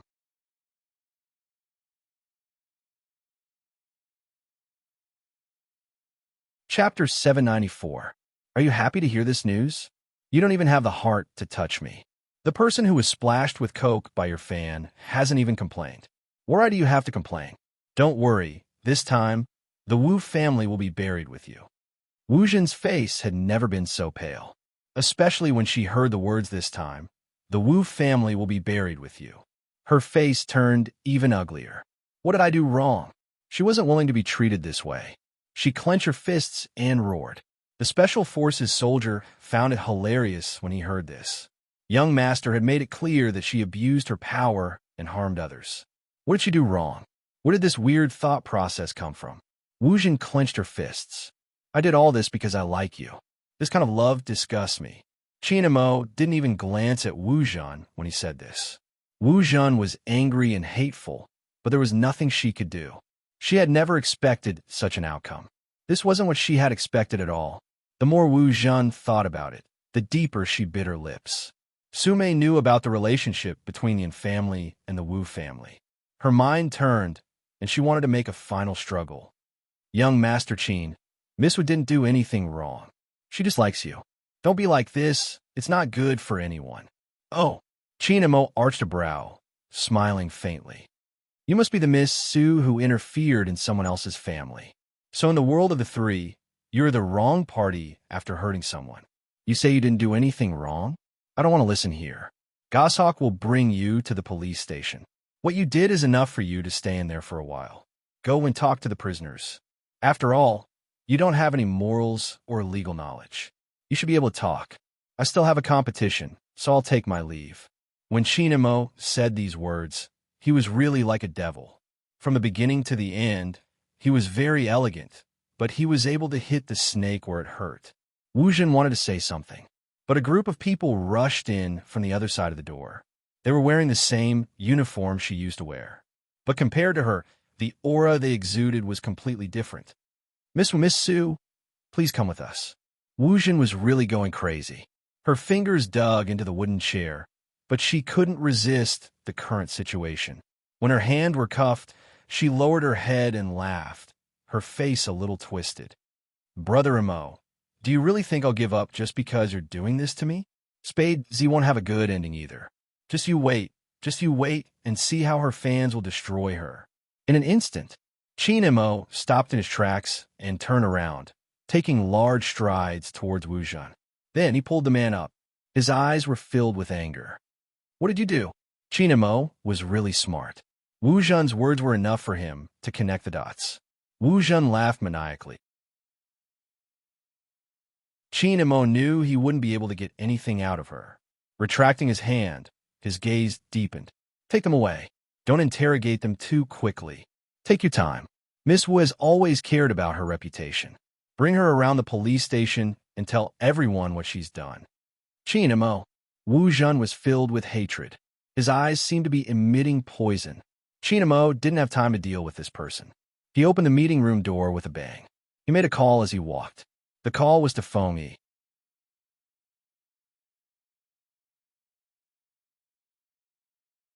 Chapter 795. Until Chinamo called for the second time. Feng Yi was walking in the middle of the hall. There were spectators everywhere. Under such circumstances, Feng Yi was starting to panic. But the more anxious he was, the more he told himself to calm down. After the Coke splashing incident last time, Yi Zichen's expression changed. This time, he was much more vigilant. If anything happened, there would definitely be a way to gather these people. But Feng Yi couldn't think of the method. After all, everything came from the uneasiness in his heart, until someone beside him reminded him. Boss Feng. Feng Yi saw the call and picked it up immediately. Hello, young Master Qin. There's a situation with the fans. That was Qin Mo's first sentence. Don't arrange for them to enter yet. Feng Yi didn't want to arrange for them to enter either. He glanced at the dense crowd. Young Master Qin, it's too late. They're already looking for their seats. Chinamo narrowed his eyes, walking even faster. Go look for the president of Little Spade's official fan club, Sister Turtle. I don't have much time, just 10 minutes. Hold them off for me for 10 minutes. Feng Yi tightened his grip on the phone. All right, but I'm not sure how they will organize it. Illegitimate group, Chinamo said slowly. They wouldn't dare to do such things on a transparent platform. Instead, they would create an illegitimate group to gather fans and cut off their connection with the outside world. It's easy to brainwash them. Feng Yi, you told me the Coke incident wouldn't happen again. This time, I hope you can do it. You said you would protect every esports player. Right now, she needs your protection. Feng Yi stilled, his lips curling up, returning to his foxy self. I understand. Don't worry, I'm still a qualified manager. As he said this, Feng Yi had already started walking towards the west, pushing aside the audience one by one as he excused himself. No one had ever seen the elegant vice boss Feng in such a state. He was the most famous manager in the esports industry. His hair never messed up, but today it was messed up, all in order to reach a certain place earlier. But Feng Yi had just arrived. Sister Turtle spoke up with a solemn expression. Mr. Feng, something seems to have happened. Feng Yi didn't ask why. The other party held a fan's hand and walked to his side. Tell Mr. Feng. Only I entered a group. At first, I thought it was a group that liked Big Spade, but then I realized it wasn't the case. They used Big Spade to attract fans, and after infringing on Big Spade's copyright, they said they weren't at fault, ignoring the 3 warnings from the officials. The other party's manager said the official fans couldn't represent Big Spade, and that if they wanted to resolve this matter, they would let Big Spade take the legal route himself. I really don't know. When did a thief become so thick-skinned? The person who infringed on someone else's rights was in the right. Big Spade probably found it weird too, so he posted a message on his official Weibo saying, "Don't disband the group that infringed on your rights." I thought they would restrain themselves after Big Spade spoke personally, but that wasn't the case. First, the group leader came out and said, "Isn't it just an apology? I apologize, but I didn't do anything wrong. The group will not be disbanded." That wasn't all. The group manager jumped out as though he had lost his memory, saying that even though there wasn't a need to treat a thief with respect, Spadesy's actions of letting the fans of both sides quarrel and taking the legal route were extreme. The manager was the one who wanted Big Spade to take the legal route, and now the one who was biting Big Spade to the extreme was the same manager. Some people in the group didn't understand what was going on and started to hate Little Spade. Infringement is harm. It's a mistake. It's not only forbidden by law, it's also forbidden by morality. I don't understand what's going on in this world. Morally, we should be condemning, but why is the thief the one in the right? Now they have something to say, and I'm worried that this will hurt Big Spade. I used to be one of them, but I'm glad that I saw the whole story from the outside world. Otherwise, I'm really afraid I'll become that kind of person, the kind of person who steals something I like and treats it as my own, not caring who it belongs to. I like someone, and I use the excuse of liking him to hurt him. I don't want to grow up like that. I have my own bottom line. Even though there weren't many Spadesy fans around, they were all people who had accompanied the youngster all the way.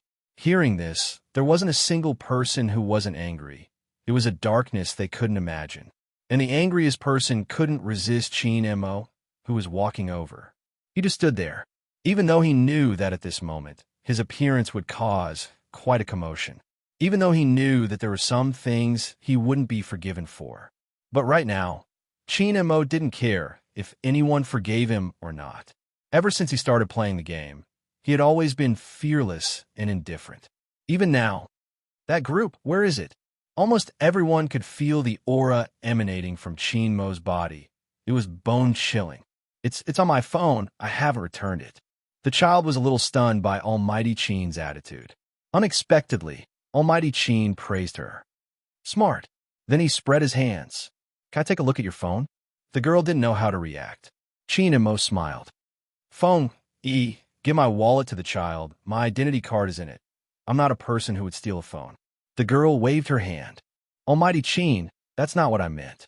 Then take my wallet. I'll use my privacy to exchange for your phone. Don't worry, I won't look at the other messages on your phone. Chin Mo stood tall and slender, his uniform draped over his body, watching the commotion over there. His voice was low but firm. For this matter, I want to thank you on behalf of Little Spade, on behalf of the Supreme Alliance. Similarly, it's not just Big Spade. All of us who play esports are never afraid of people turning anti-fans or fans turning anti-fans. We are afraid that those who truly support us, those who give us strength, will be deceived in such a way. Our anger will always come from not being able to protect what is important to us. At this point, Chin Mo paused, his deep eyes like a burning lamp, never extinguishing. And the Big Spade that you like, to me, is as important as 1,000 pieces of gold. Phone, young Master Chin, Almighty Chin, if you have something to say it properly.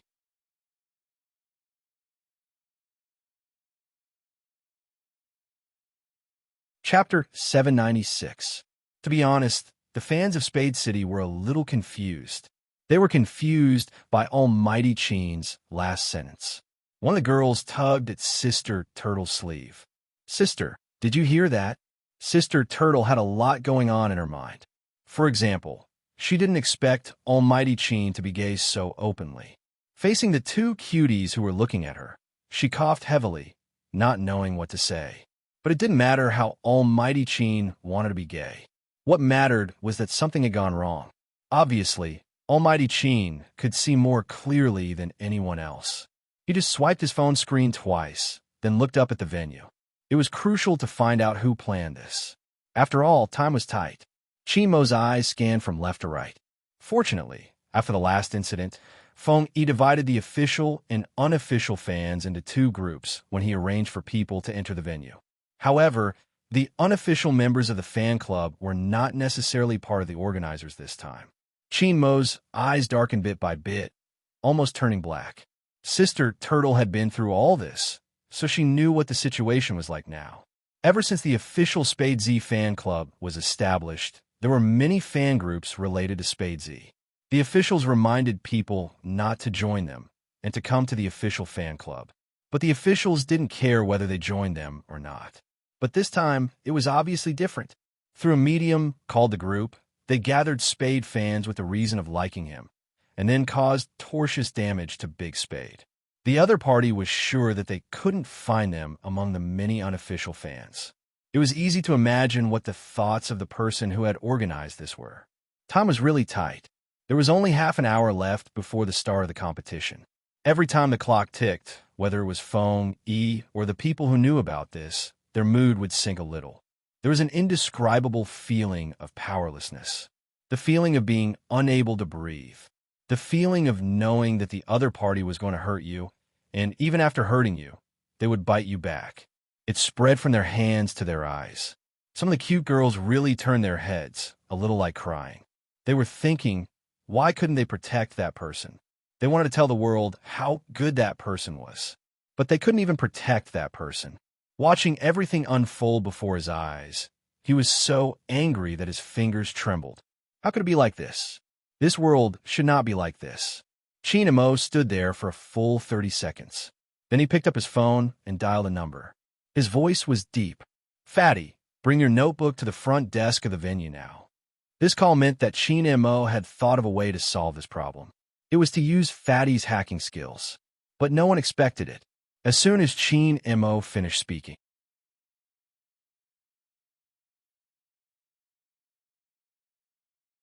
Chapter 797. Chin Mo looked at the guy in front of him, not saying a word. Bojio removed her mask, arching a brow. "Trust me, I'm much faster than him when it comes to investigating." With that, Fong Yi was reminded of how Little Spade had shown off her amazing internet skills during the selection contest. But this matter would affect Little Spade's mood. The competition was about to start.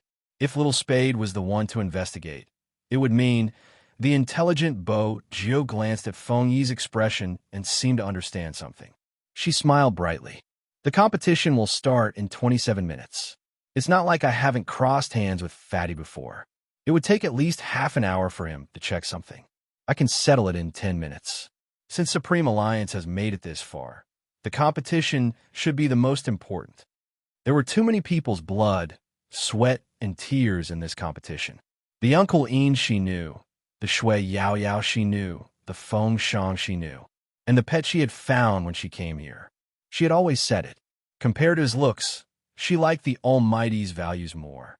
He was the main attacker who could take on 5 opponents at once, but he had been a support for so many years. Because Supreme Alliance needed him to play like this, he played like this. That kind of responsibility was rare.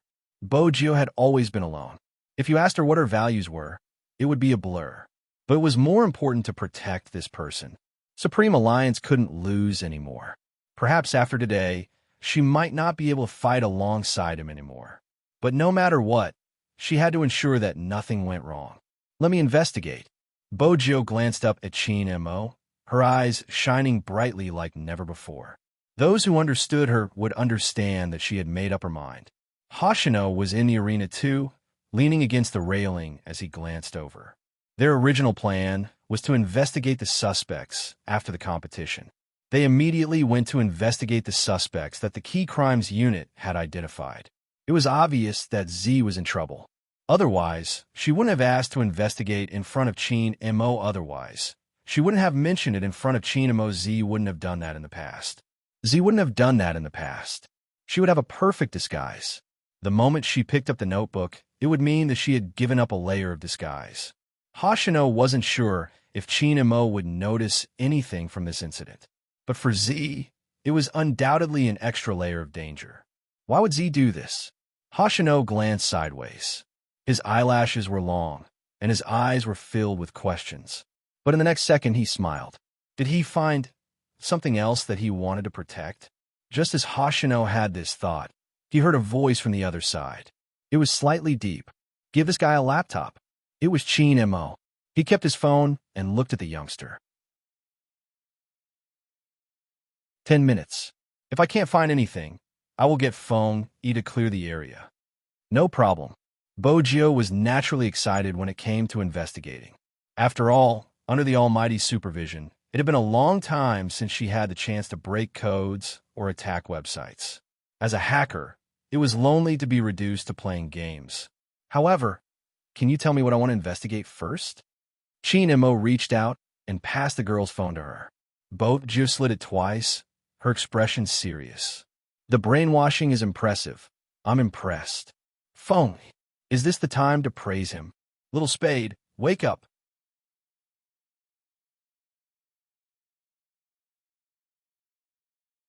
Chapter 798. The horn signaling the start of the competition rang once more.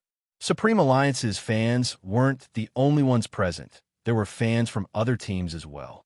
In such a scene, everyone was waiting for the final support. If it had been 10 years ago, esports would have been an unpopular industry. But now, large-scale esports competitions were enough to attract millions of people. The large screen in the arena opened with a swoosh. Before the competition, there would always be an introduction of the investors. Everyone who came to watch the competition was looking for their corresponding seats. Anyone who had watched an esports competition before could imagine the majestic scene of a sea of people. But Even in such a noisy environment, Yi Zichen could not help but laugh. There was someone who didn't seem to be affected at all. She sat in the middle of the audience, her laptop on her legs. She inserted the USB she carried with her into the port. She hadn't put on her uniform yet. That head of silver hair was too eye-catching. Without a word, Qin Emo tore off his uniform and threw it over her head. This way, even if the media rushed over, they wouldn't be able to interrupt what she was about to do. The other fans understood that time was of the essence, and they couldn't allow anyone to disturb Big Spade at this moment. They stood on the left and right, forming a protective wall. They tried their best not to come over. Most of the time, this was all they could do. Bojio's fingers moved. When she noticed the movements of the fans, she lifted her face and smiled. "Thank you." Seeing this, a little cutie was very excited. After all, they really liked Big Spade, especially when Big Spade was playing. He was so handsome, but this little cutie was a guy. Even when confessing, he had a first glance at Almighty Qin. After that, he didn't dare to confess to his idol. How awkward. Boju didn't beat around the bush. She turned on the hotspot on her phone and connected to the laptop. Then she pushed the laptop out and said to a blushing girl, "Can you log into your account? If there is an account in the group, it will be easy to lock onto the other party's IP address." The girl nodded.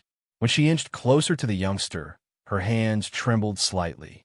Boju arched a brow and reached out to hold the girl. "Don't be nervous." The girl thought to herself, "I'm not nervous, I'm excited. How can he be so handsome? His skin is so smooth, and his voice is so gentle. I want to pinch him, but unfortunately, Almighty Qin is here." Qin Emo was indeed standing at the side, in order to be able to move better. Bojio's ability to search and Qin Mo's deduction. It could be said that this was a top-notch combination. Many people thought that by hiding behind the internet, they could do whatever they wanted. In fact, that was not the case. There were many ways to find someone. As long as he found the other party's IP address, he would be able to lock onto the other party's location. Even if the other party used a mobile phone to log into the account, some things had been concealed. But that wasn't a problem for her. Of course, any breakthrough would require dialogue. Bojio was a hacker. Naturally, she had her own ways to lock onto the target. First, you need a port. The moment Bojio placed her fingers on the keyboard, those who saw this scene had nothing but amazement in their eyes. Because no one could clearly see how the young man's fingers were typing, they only felt that it was a kind of cool flowing water. He didn't even use the mouse. Instead, he used the keyboard to switch windows. His eyes reflected the dialog boxes and codes that kept popping up on the screen. Hunting.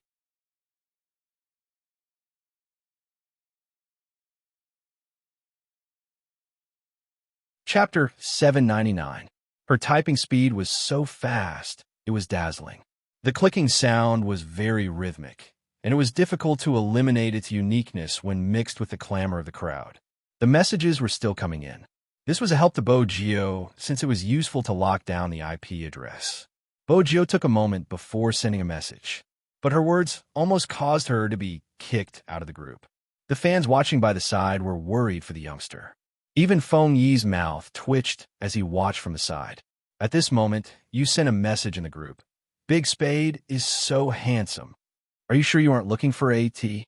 The people inside are disgusted by Big Spade. How can you say such things? Feng Yi felt that it wasn't a good idea to let little Spade do this. Bojio chuckled, turning to look at Qin Emo. She was still trying to tempt her pet. "Brother Emo, can I speak the truth in this day and age? I'm a skybreaker. I haven't mentioned my other strengths, for example. I'm good at games, I often get the first kill, and I'm good at earning money. People like me aren't easy to find." Feng Yi smirked. "Little Spade, did you know that you were trying to convince the Almighty to marry you?" With that in mind, Feng Yi glanced at Qin Emo. "What exactly did you like about this guy? Narcissism? Cut the crap. Continue working, or I'll throw you out." Qin Emo didn't look at Feng Yi, instead placing his hand on the youngster's head, pressing it gently. Even though he was warning him, his thin lips were smiling. He didn't look like he was going to throw him out. It was obvious he was being sarcastic. The fans felt as though they had been stuffed with another round of dog food. Almighty Chin's boyfriend-like actions, were they really not intentional?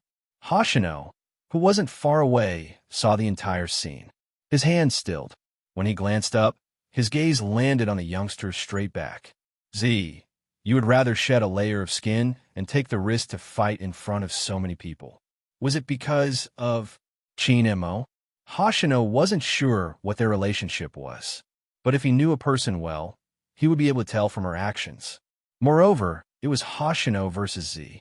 For a hacker, especially a hacker like Z, hiding himself was more important than anything else.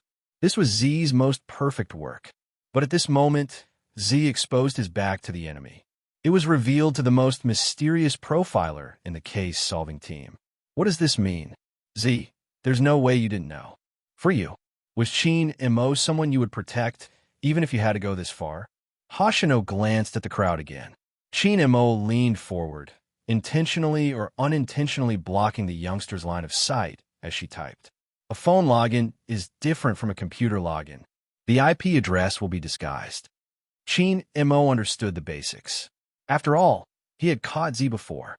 That's why I let them talk more. When Bojo lifted her lips, she gave off a mischievous aura. You have to pay the price for refuting my handsomeness. With a snap, his slender fingers tapped on the enter key with a crisp sound. Other than the code on the screen, a dialog box popped up. It was the interface of the manager with a performance tab. After clicking on the resource monitor button, the IP address of the sender of the data packet would be displayed. This meant that the IP address of the person who had spoken to Bojo alone would be locked down. When these things appeared, the fans were stunned once again. They couldn't understand it, but they found it cool. Even if they could understand it, they could see the IP address bar flashing. Especially when there was a reply when the youngster typed a message. With a snap, she pressed the enter key. The IP address was locked. But at this moment, it wasn't useful to just lock down the address. Time was tight. There wasn't any extra time for Bojo to check the exact location. But right from the start, Bojo hadn't intended to use the IP address to confirm the exact location. Instead, it was hacking. Back then, it had been the admin who had checked the group. The IP address that Bojo had hacked was obviously the admin. So many accounts had been dropped. Seriously. Bojo arched a brow as she operated. Can't you use a little more advanced hacking? Phone, he was starting to panic. Was this the time to complain about the other party's lack of methods? Who was the one who had praised him previously? Time will spade time. Wait a minute, code analysis. Bojo moved her fingers. It's coming. What was coming? This youngster had obviously dodged the loophole in the firewall and headed straight for the heart of the other party. When these things appeared on the laptop screen, there were strings of code that no one could understand. Only the pair of hands moved faster than before.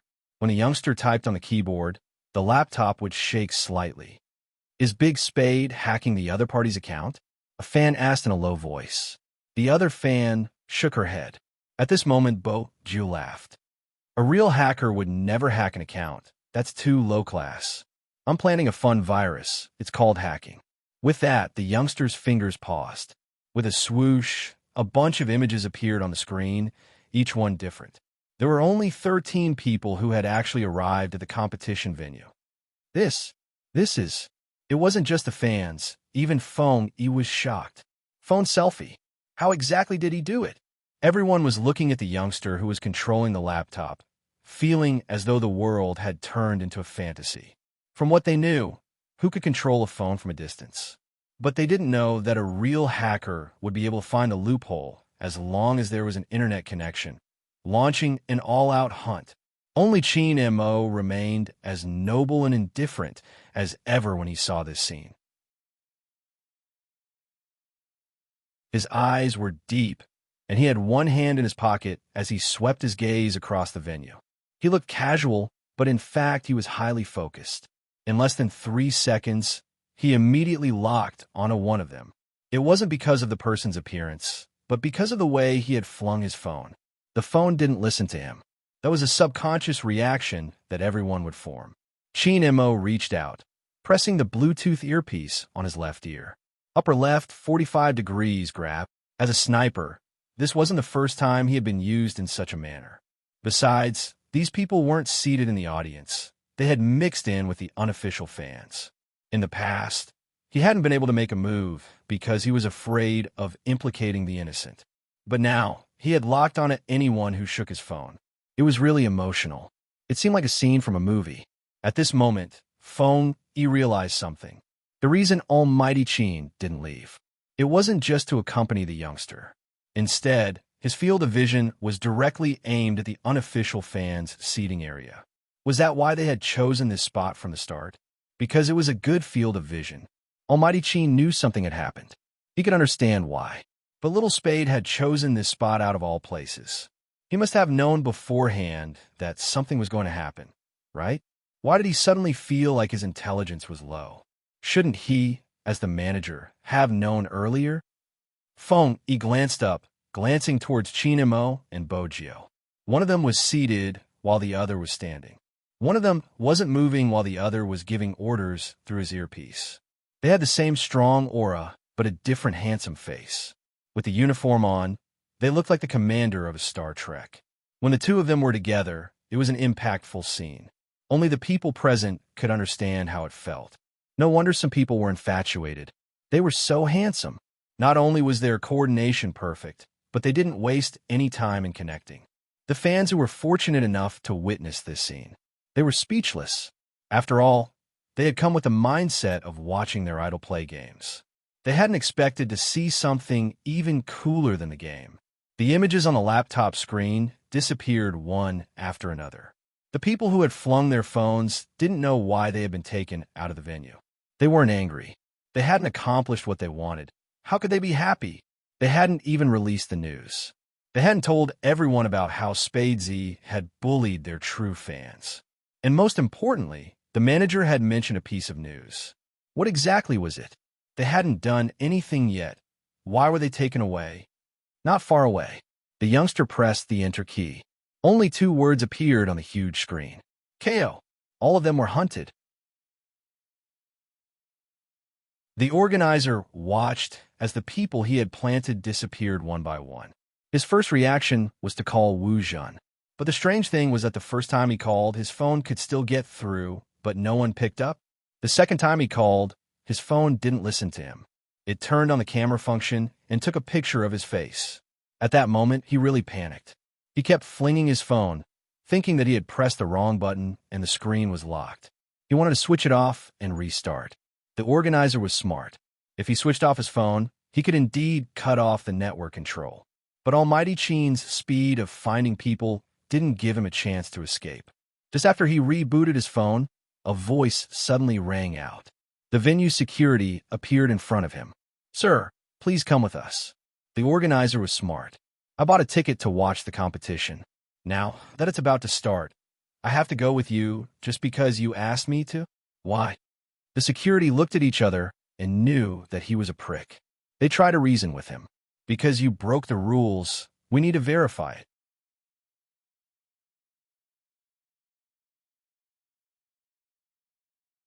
Chapter 800. Hearing this, the field control narrowed his eyes. "Please cooperate with us. I'm not leaving."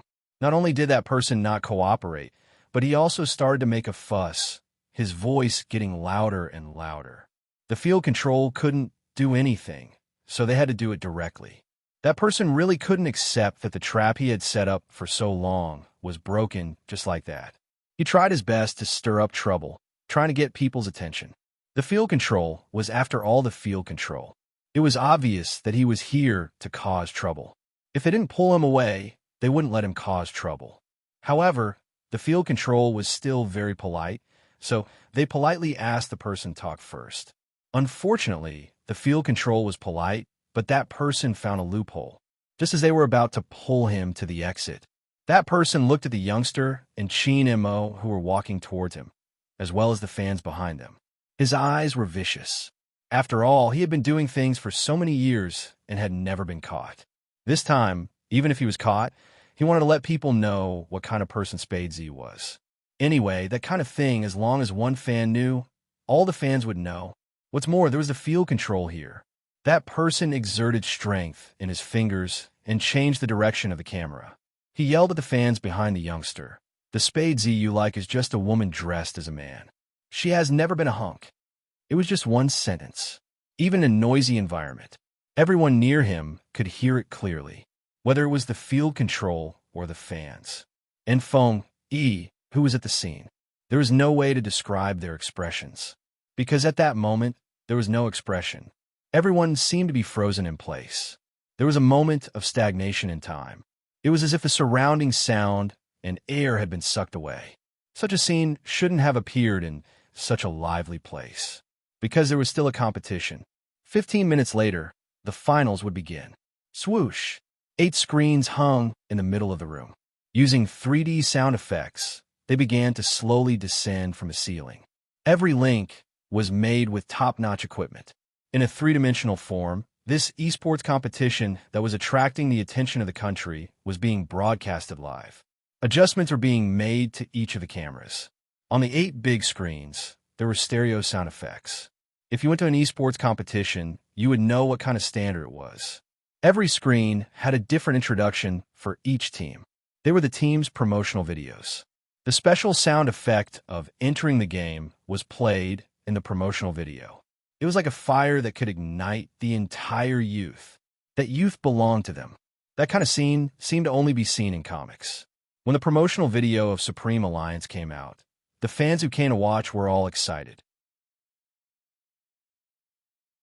They clenched the hands of the people sitting next to them in excitement, their hearts trembling uncontrollably. It was about to begin. He had been waiting for this scene for 3 years. It was about to begin. There was a group of people, from countless honors to falling to rock bottom. Then he climbed up from the bottom of the valley bit by bit. That group of people had been through too much. Now, at this moment, they could finally stand up again. The defending champion in the hearts of the fans, Supreme Alliance. However, the fans didn't know. It was at the exit of the northern corner of the esports arena. The air froze for a second.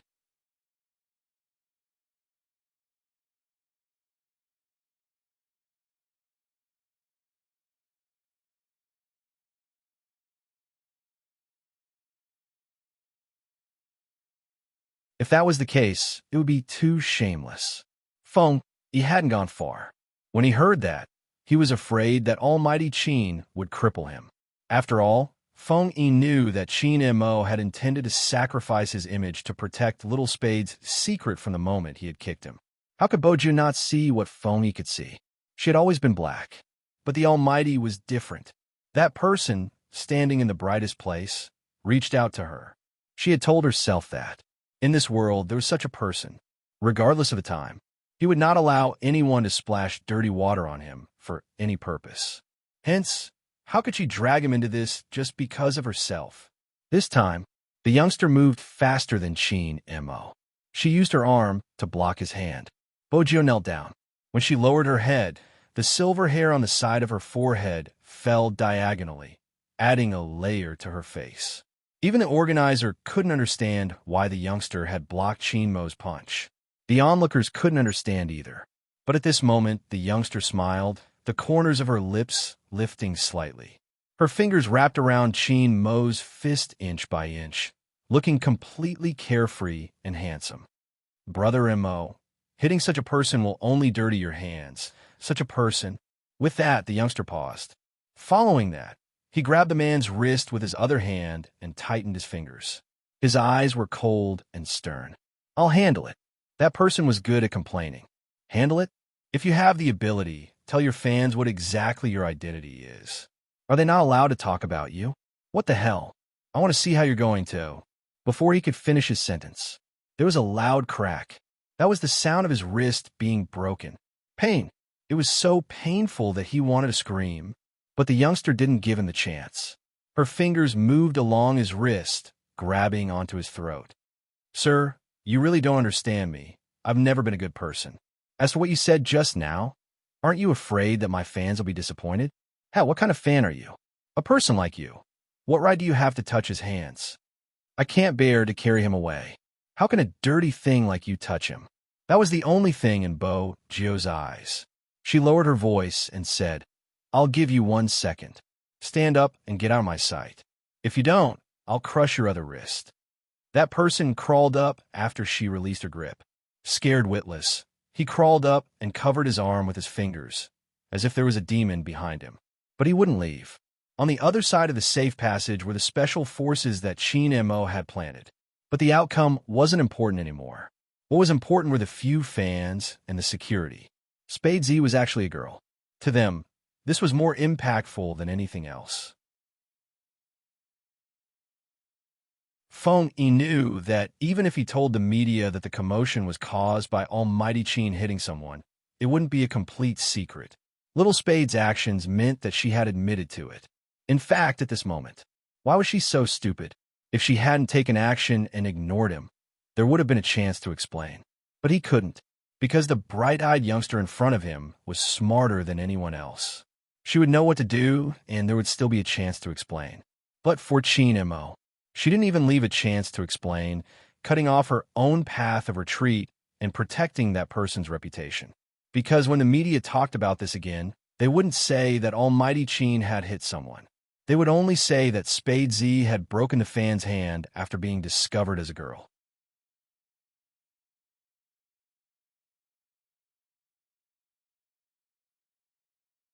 Chapter 802.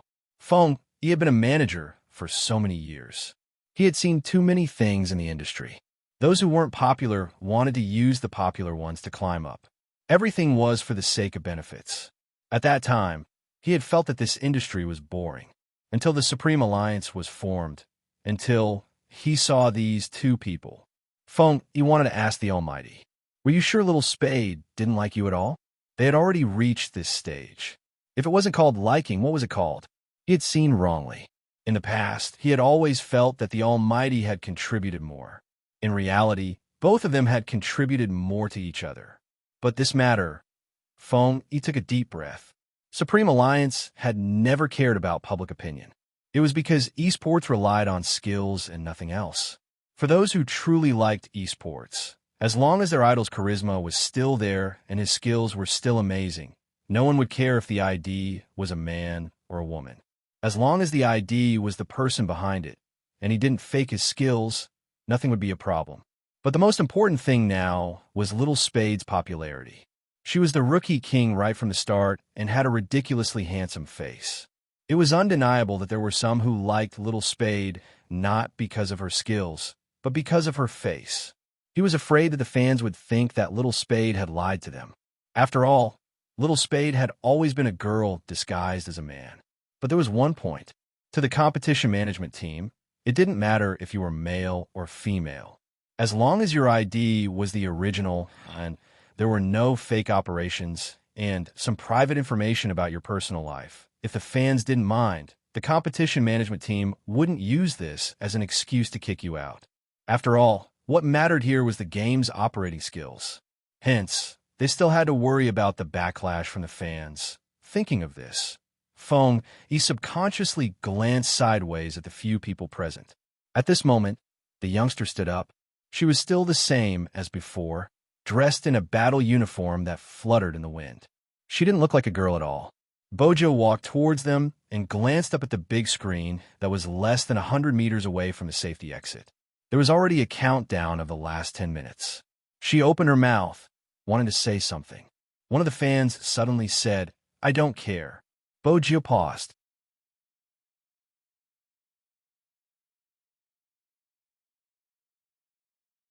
Chapter 803.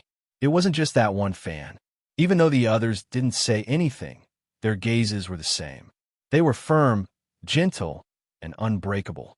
That kind of feeling was like the pressure of all the dreams on one person. Since when had the youngster in front of them become their idol? Instead, he had become a stubborn hope. The screen started to count down to 5 minutes. The image changed. It was like a kaleidoscope, flying past quickly and finally stopping at the center of the esports arena. The shoutcaster started to take his position, fiddling with the microphone and testing the audio. The youngster didn't move. Sister Turtle stood out from the group of fans, completely behaving like a domineering elder sister. Rather than feeling sorry, why don't you fight properly in the arena? We want a vigorous national league without any schemes. Don't tell me you can't do it. Bojo broke into a smile. stuffing her hands into the pockets of her uniform. She smiled devilishly. "You're trying to goad me into action. Are you going to fall for it?" Sister Turtle looked at her as though she was looking at a family member. Or rather, it was as though she was looking at her past self. She didn't want this person to be destroyed. That was probably how she felt. Bojio retracted her gaze. She felt that it was different. In the past, there had never been such a moment in her life. No matter what she faced, there had never been anyone who stood behind her and told her how to fight or fight. It was her own business to touch, crawl, and roll around. She stood there, even if there was a group of enemies in front of her. She had to solve it, just like what her father had said. She was Z, the young lord who protected the entire hacker lineage. If she couldn't win against others, others would devour her. But now, Bojio glanced up, looking at the gaze that was directed at her. She finally understood why the Almighty loved playing esports so much. Because there was never a single person fighting here. "I'll accept your goading." Bojio retracted her steps and turned, her uniform fluttering in the wind. She heard the youngster say, "Don't worry, I'll beat them until they call me daddy." The fans, they must have been fans of Fake Spade. Beat them until they call me daddy. How could he say something like that? She watched as the young man walked to Almighty Chin's side. There wasn't a trace of panic on her face, and she didn't seem to want to explain anything. Only her eyes were as dim as the night. Almighty Chin was even more straightforward than them. He was shocked and didn't waste any time. He just said one word, "Let's go." With the Almighty's temper, he really wouldn't say much about this kind of thing. Bojio heaved a sigh of relief. But when the smile on his face just appeared, Chinmo's voice floated over, his tone casual. "Let's have a good talk after the competition, young lady." "Young girl?" Bojio choked. The Almighty was going to settle the score with her after the competition. She had thought that he would be very angry. At the very least, he should sever all ties with her. But it seemed like the Almighty didn't mean it that way. But if he said he wasn't angry, Bojio tilted her head and glanced at his chiseled face. It didn't look like it. It could only be said that the great god's heart was like a needle at the bottom of the sea. When she was young, she realized that her pet's thoughts were especially hard to guess. At the entrance of the arena, the entire Supreme Alliance team was waiting. The screen was already counting down to the last minute. The finals were different from the regional competition. Once the time reached 0,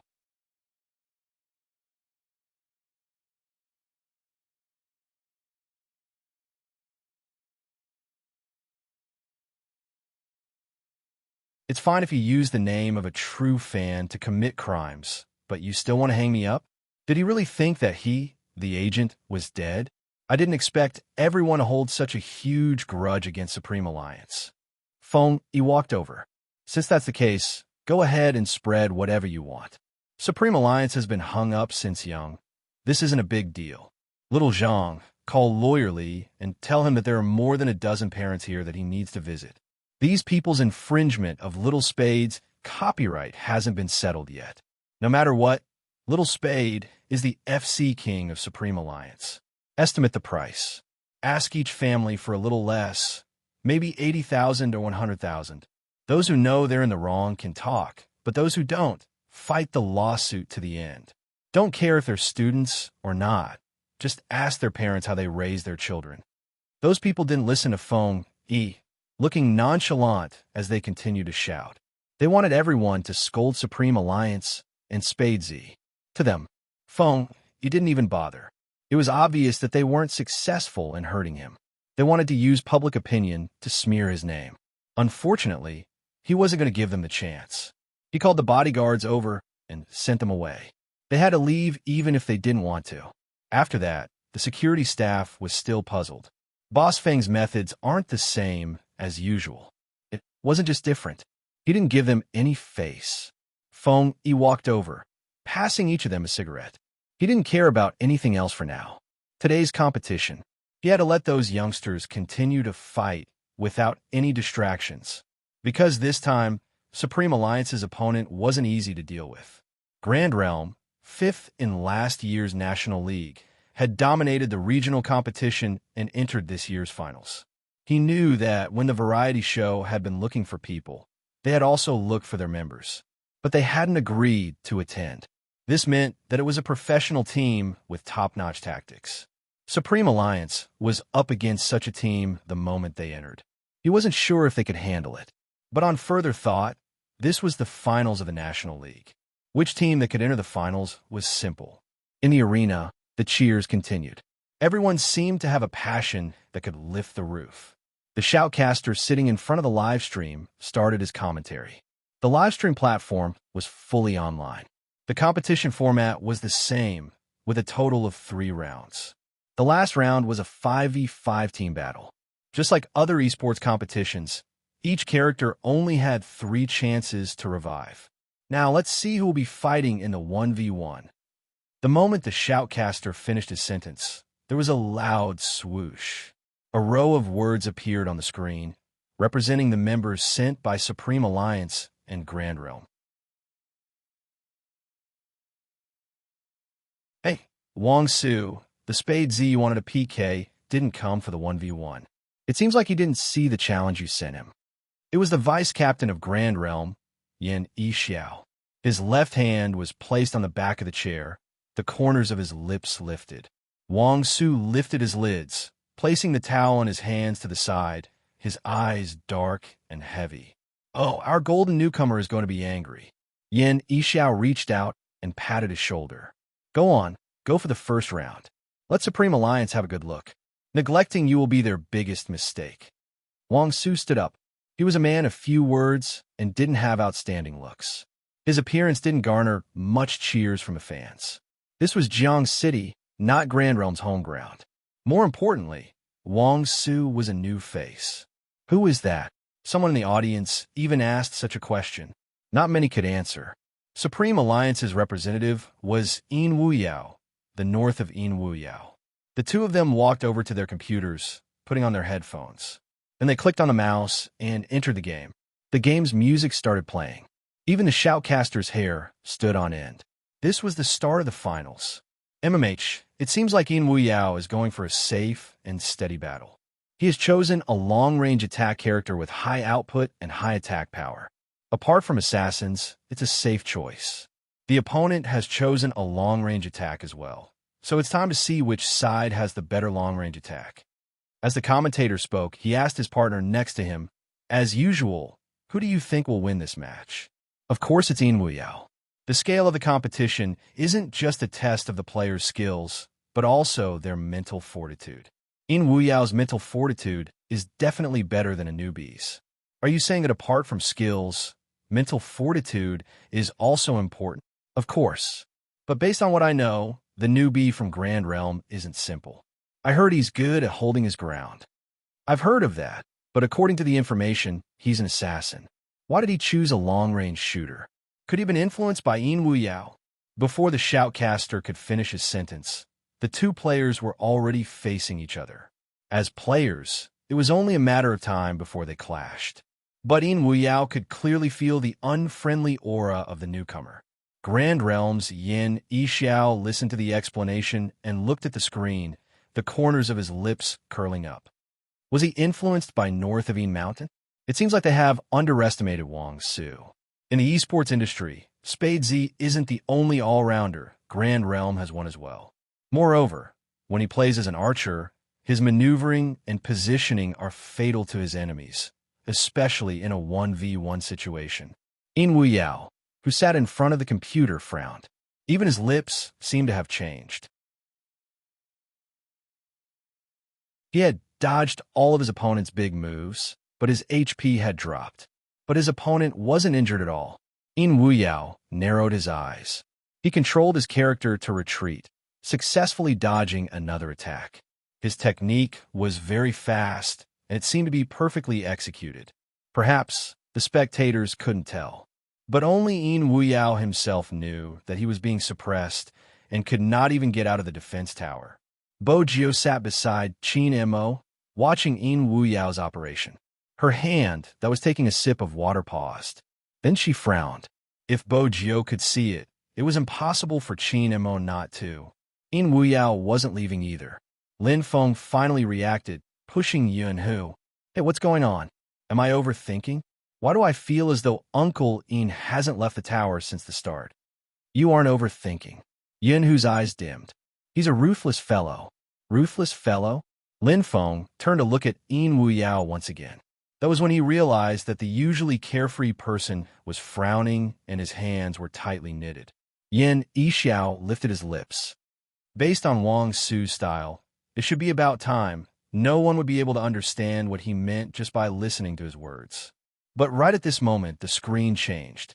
Wang Su, who had been attacking from afar, leaped from the bushes, heading straight for Yin Wu Yao.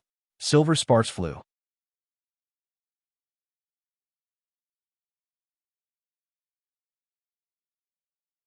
Chapter 805. The First Drop of Blood. The first kill since the start of the competition. When the music started playing, there would be a technician who would replay the scene in slow motion. It was a cool scene, but this first kill belonged to the opponent. North of Yin Wu Yao's ID fell. Everyone was in a different mood. Some were cheering while others were disappointed. Supreme Alliance's fans looked at the screen, their waving banners paused. As for the fans that had always liked Uncle Ian, their expressions were blank. Supreme Alliance is in danger, the shoutcaster commented. The shoutcaster spoke up. This newcomer from Grand Realm isn't simple. Whether it's hand speed or positioning, he's better than Yin Wu Yao. Lin Feng couldn't help punching the chair beside him. Feng Shang's eyes were filled with worry. Uncle Ian hadn't been in such a state since he returned to the competition. It was obvious that he wasn't a newcomer. The first kill in the national finals was very meaningful to every team. If they won the 1v1 PK, they wouldn't feel as pressured in the following matches. But if they lost, it wasn't just the others. Yin Wu Yao, who was competing in the arena, had the same thought, and this thought, after he was revived, became clearer, as if it was reminding him. It was easy to see the state of the competition. This was especially true for some experienced commentators. North of Yin Wu Yao's speed has changed. You're saying he's slowed down, right? That's right. That's dangerous. Hero is a game that tests hand speed and positioning. Once he hesitates, not only will he not be able to kill his opponent, he might even be killed instead. It seems like the death just now has given North of Yin Wu Yao a lot of mental pressure. That's probably how people who have played on the battlefield for too long think. Why is it that once a professional team member reaches a certain age, whether it's from his overall battle state or from his mentality, they'll switch him out? It's because he's long since lost his drive. Is that what you mean? The key now is to see if North of Yin Wu Yao can break free from the mental pressure. If he can't, it will be a one-man game. The two shoutcasters made sense because it was on screen. Wang Su's in-game character charged over again. His damage hadn't decreased at all. Yin Wu Yao was suppressed to the point that he didn't leave the tower at all. In less than 3 minutes, the defense tower was blasted into smithereens by a long-range artillery shell from Wang Su. Yin Wu Yao controlled his character to take a step back. Bo Jiu frowned. Lin Feng didn't understand why Little Spade was frowning. On the other side, Wang Su increased his speed and ran from the right side, directly using a skill to aim at North of Yin Mountain's back. It was very fast. Ordinary people could only see the silver sparks created by the game character on the screen. They couldn't see how he moved at all. By the time people realized what was happening, he only saw Yin Mountain's figure fall for the second time on the screen. Wang Su ran back. At this time, his HP was also low. He had to return to the city. However, on the way back to the city, Wang Su, who was wearing earphones, flicked his finger. According to the situation just now, he should have been able to kill his opponent instantly. He didn't expect that North of Yin Mountain would still have a trick up his sleeve. However, even if his skills were good, it was useless.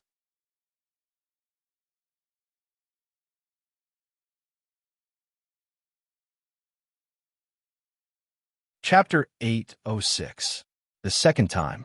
This was the second time North of Yin Wu Yao had fallen, and the third time, regardless of whether Chang was still around. Grand Realm would be declared the winner of this match. The fans' emotions were unfathomable. The shoutcaster shook his head. I never expected this match to turn into a rookie show for Grand Realm. It seems like Supreme Alliance is still lacking in certain aspects. That's normal. The Shoutcaster analyzed everything. Even though Supreme Alliance has many pros, they all have a problem. For example, north of Een Mountain.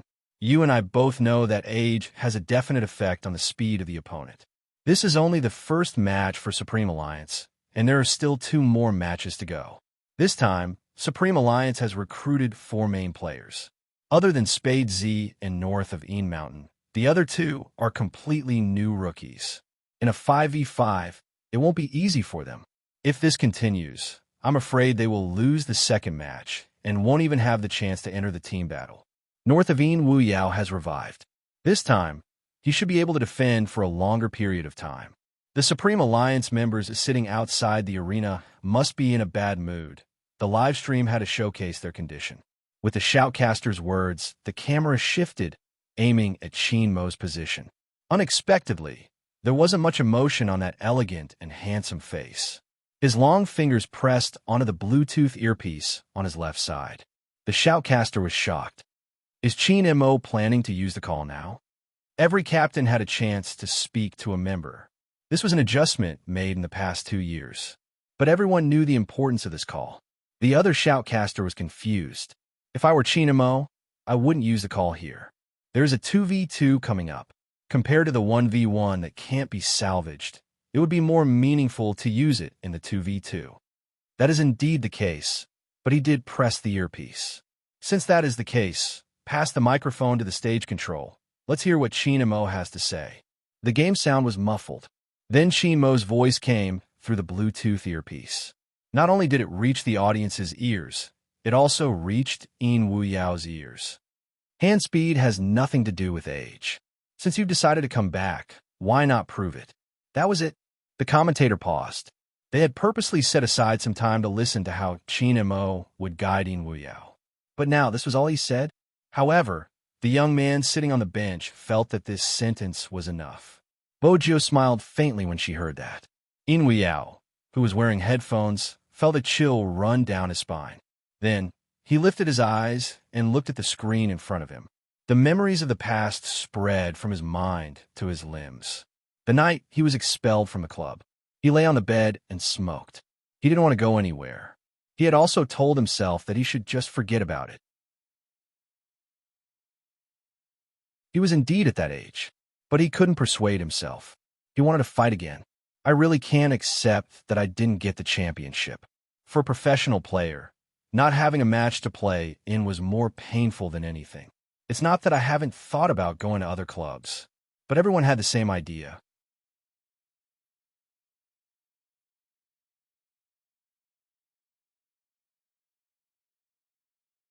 Chapter 807. Some of his professional friends started to distance themselves from him. Those who were close to him started to persuade him to give in. At the very least, he could still be a coach in some club.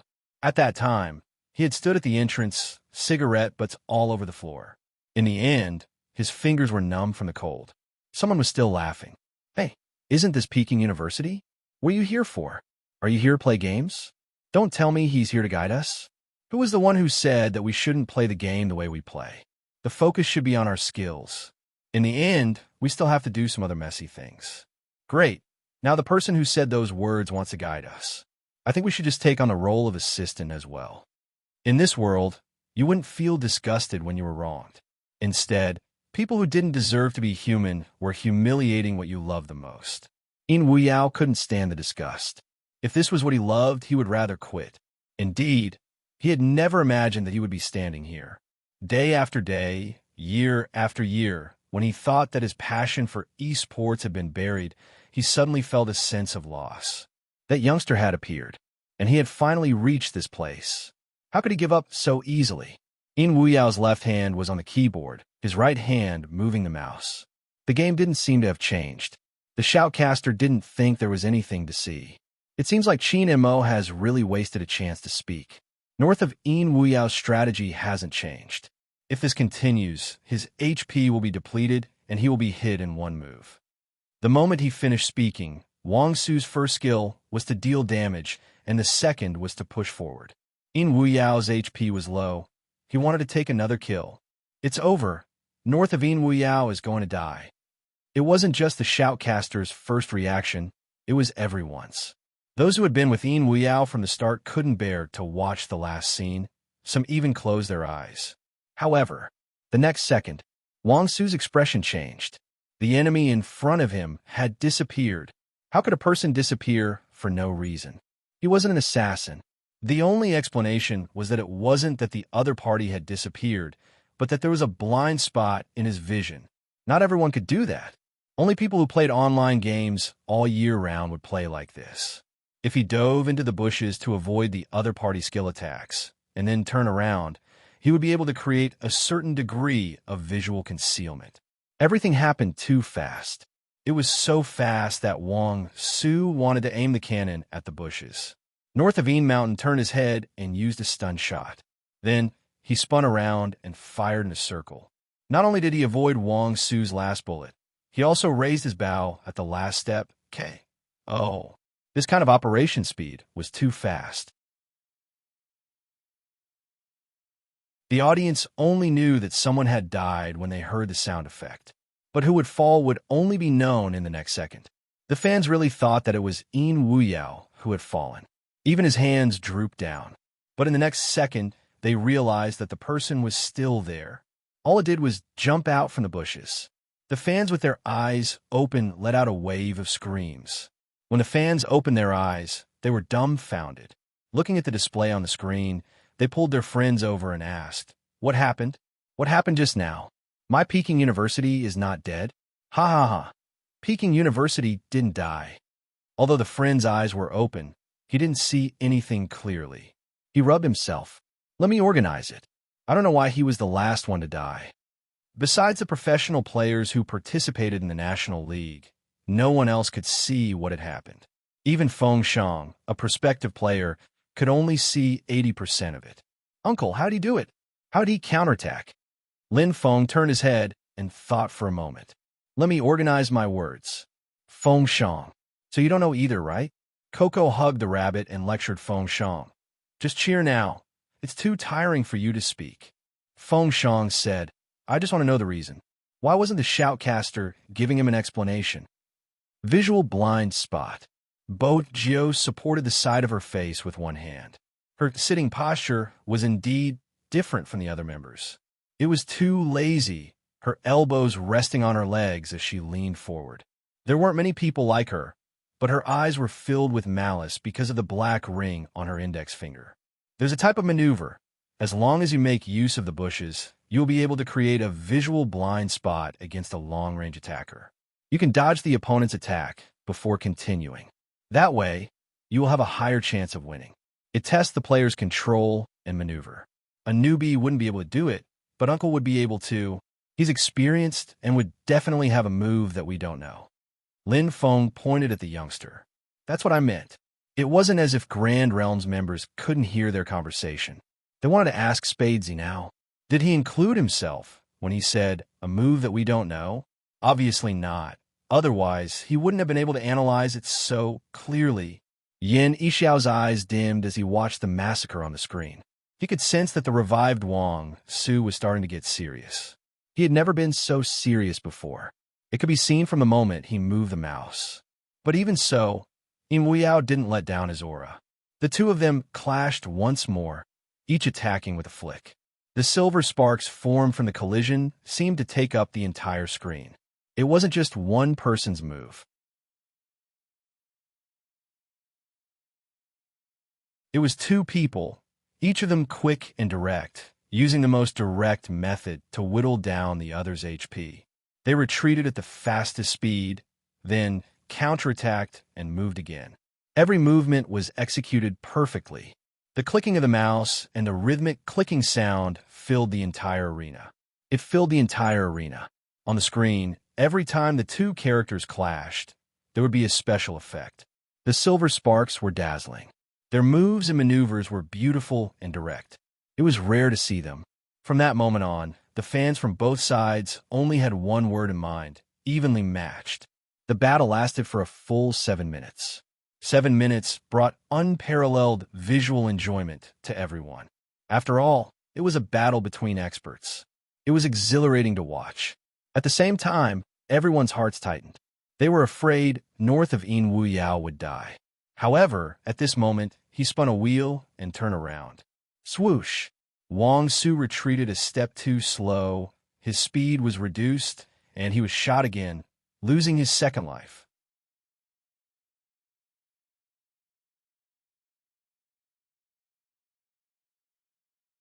Chapter 808. It wasn't just the audience. Even the two shoutcasters in the middle had a slight change in expression.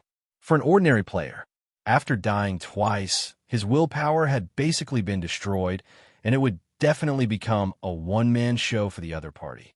But North of Een Mountain was actually able to tie the score under such heavy pressure. The shock in the shoutcasters' eyes was real. It had been too many years since they had seen such a match. It could be said that with the increasing benefits, the shoutcasters were in awe. Even a professional player would have to consider many things. Not to mention, after being killed twice, he was able to counterattack. Such a match that didn't care about retreat was something that could only be seen during the early days of esports. The shoutcasters were aware of In Wu Yao's ability to play such a match. Firstly, it was because of his personal experience. Secondly, it was because he had the backing of Supreme Alliance. It wasn't any other team, it was Supreme Alliance. However, no one felt it as deeply as Wang Su.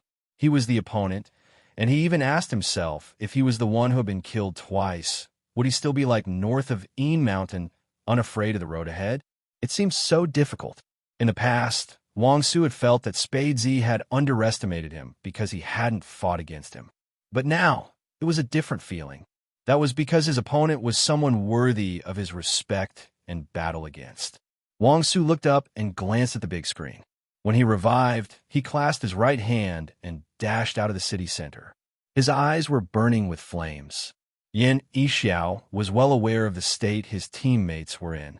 He was so focused that he didn't even react when his teammates called out his name. A shoutcaster was needed at this moment. The tempo of the match is changing. That's right. Right now, it's unknown who will win or lose. I have a feeling that this is going to be a very long battle. On the screen, the two of them started clashing again. Everyone's retreat, advance, and attacks were meticulous. In the National League, it wasn't like normal players, where the attacks were focused on the top, middle, and bottom lanes. The experts would choose to fight in the wilderness, because the wilderness terrain was more conducive to skillful maneuvering. As a spectator, Hoshino was also watching the match. Where her gaze landed on the young man, she turned away. He was also holding a cup of coffee in his hand. Sometimes this kind of thing was a good prop.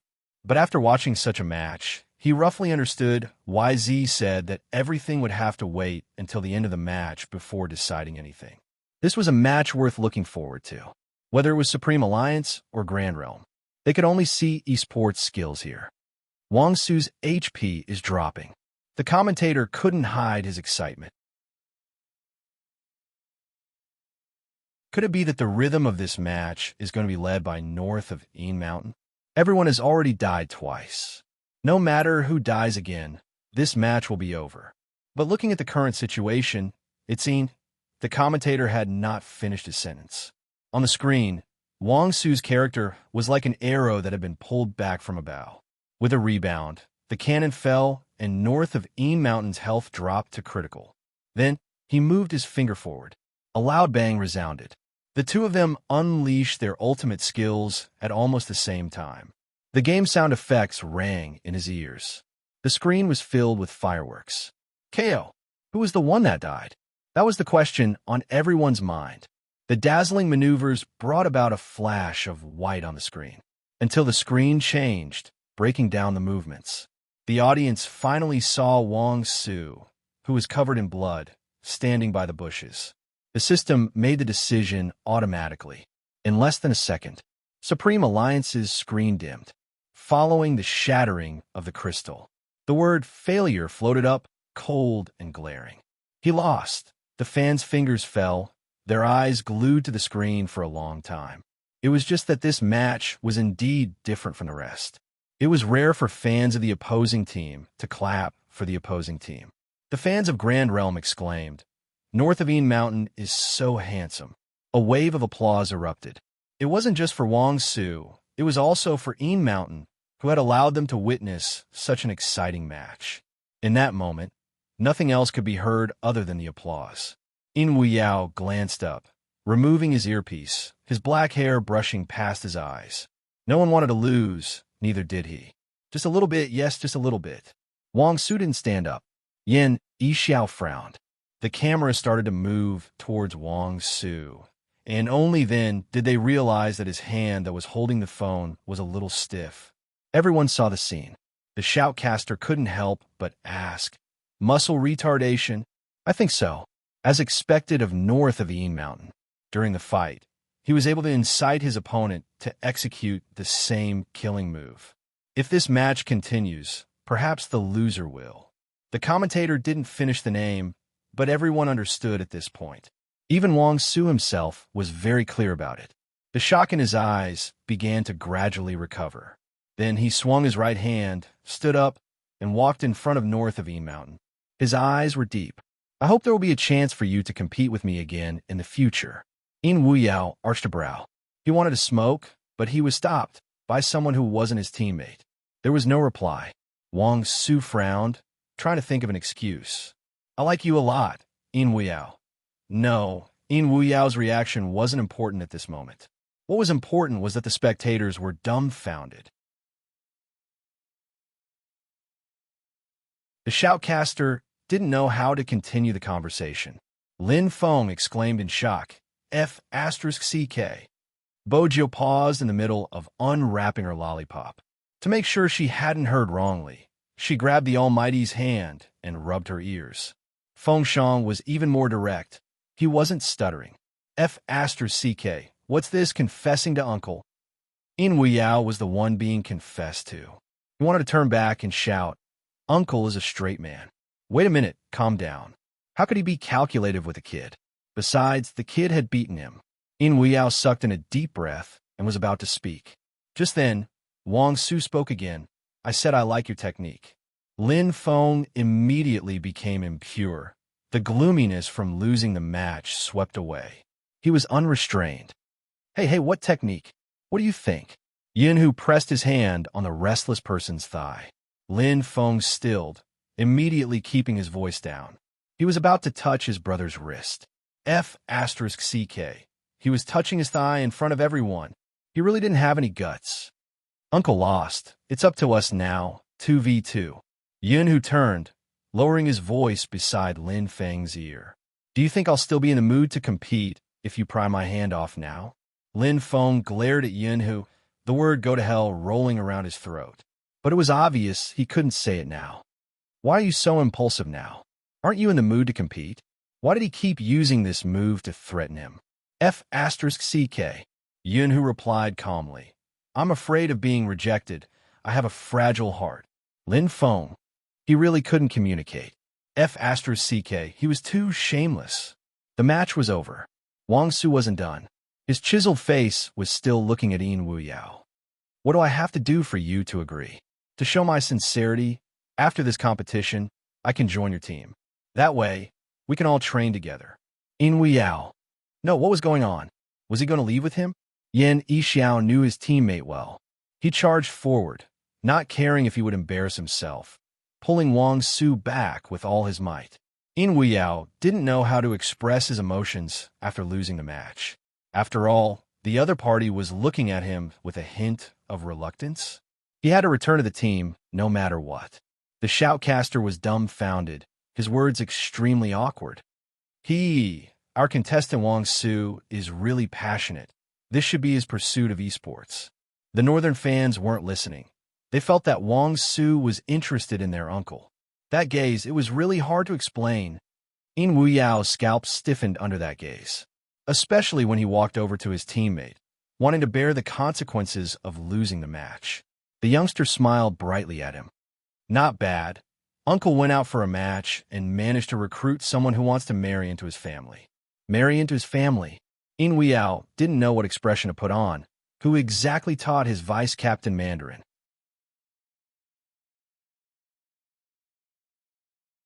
Don't use adjectives if you don't know how to use them. Wang Su is not bad. Our team is lacking someone like him, Lin Feng said, his claws already reaching out. Brother Yao, why don't you sacrifice your body? In Wu Yao raised his head and sighed. Not wanting to speak, he wanted to smoke a cigarette to calm himself down. However, his heart was indeed soft. He still remembered the last match he had played in his previous team. It was a team battle. Due to the needs of the team, he had to give up his best long-range attack to operate a tank. During the battle, his teammates would run back the moment they saw his HP drop. They couldn't fight at all. They had lost that match badly.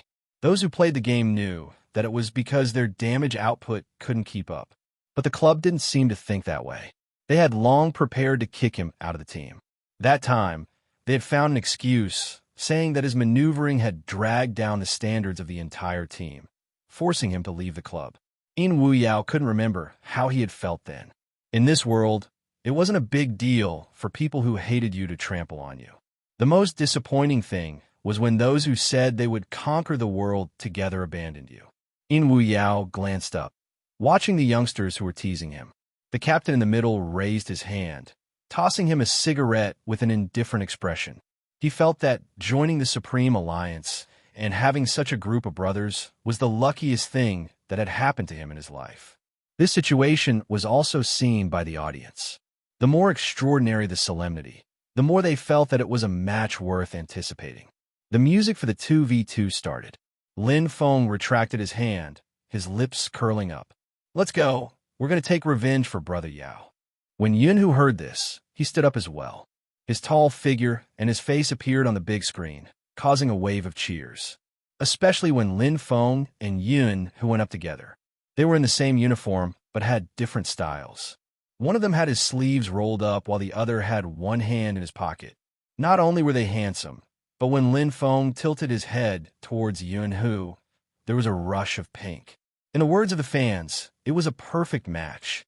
The shoutcaster moved the microphone over. The second match is about to begin, but I'm sure the audience can see the current situation.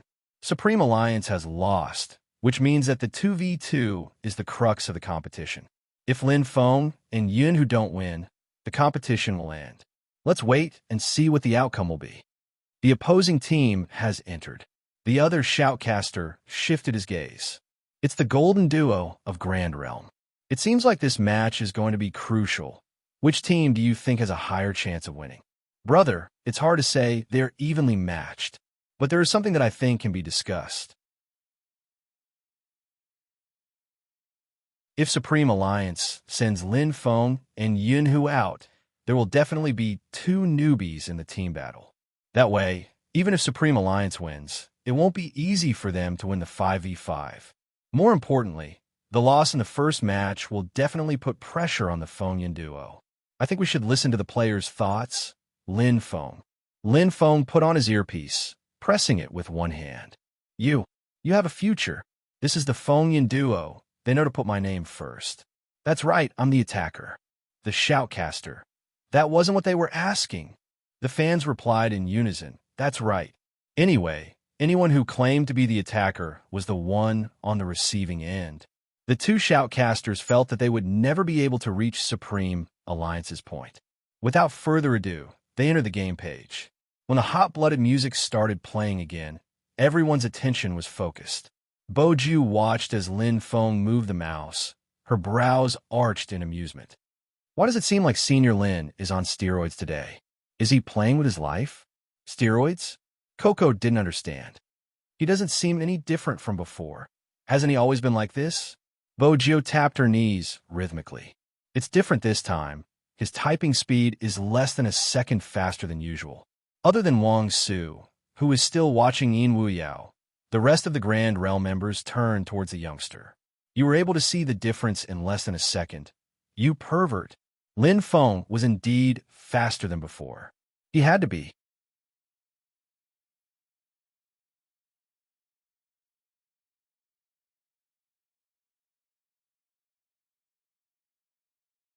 Chapter 809.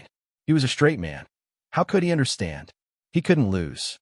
It would be an insult to him if he lost. They could fight on the bed if they had the guts. He might not be the one at the bottom. The more Lin Feng thought about it, the more enraged he became.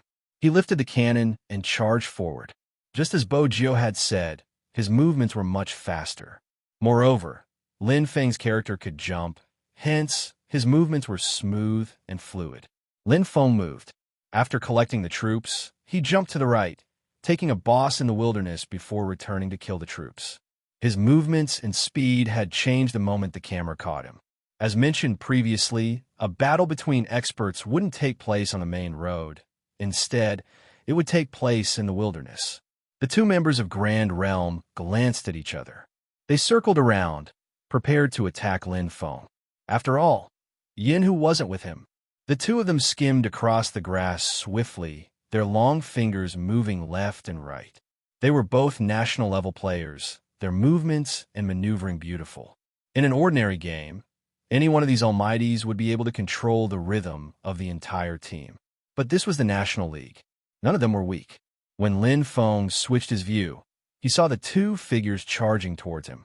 He retreated into the bushes and aimed his cannon at one of the players with low HP. With a loud bang, he fired towards the person nearing him. The opponent used a big move, causing Lin Feng's HP to drop by half. But he didn't leave. Instead, he swayed to the left and jumped back, his fingers moving swiftly. The opponent wasn't having it easy either, frowning from the barrage of attacks. The live feed was fast with dazzling special effects. But even so, the shoutcasters were shocked. What's going on? Lin Feng's attack is so strong, they haven't even developed? Feng Shang was impressed. If he had been alone, he wouldn't have dared to take on the two of them. Hand speed, Bo Jio said. Feng Shang was confused. Bo Jio wasn't bothered. The Almighty was right beside her. She placed her fingertips on his wrist, her index finger tapping twice, gesturing for him to pay attention to Lin Feng's mouse movements. If Feng Shang hadn't seen it, he wouldn't have known. When he looked, he suddenly realized that the number of clicks seemed to have increased a lot. The difference between 1 strike and 3 strikes. This was the significance of hand speed. The higher the number of clicks, the higher the damage. Feng Shang finally understood. However, there was one thing he didn't tell his idol. When Almighty Qin saw his idol knock his wrist, his usually good-looking eyebrows raised, and there was an indescribable danger in his deep eyes. Speaking of which, idols were just like that. Of all the people he could have knocked on to demonstrate, he had a knock on Almighty Qin's wrist. This was no different from plucking the fur from a tiger's tail. Bo Jio didn't notice. After all, other than the competition, she would glance towards a certain corner of the audience. Such a signal was to bide their time. Hoshino understood immediately. He picked up the coffee and put it to his lips, tapping his fingers on the cup. He knocked 5 times in a row. It wasn't very fast, but was very rhythmic. This was a common body language used in the industry. It meant that after the competition, there would be 5 minutes.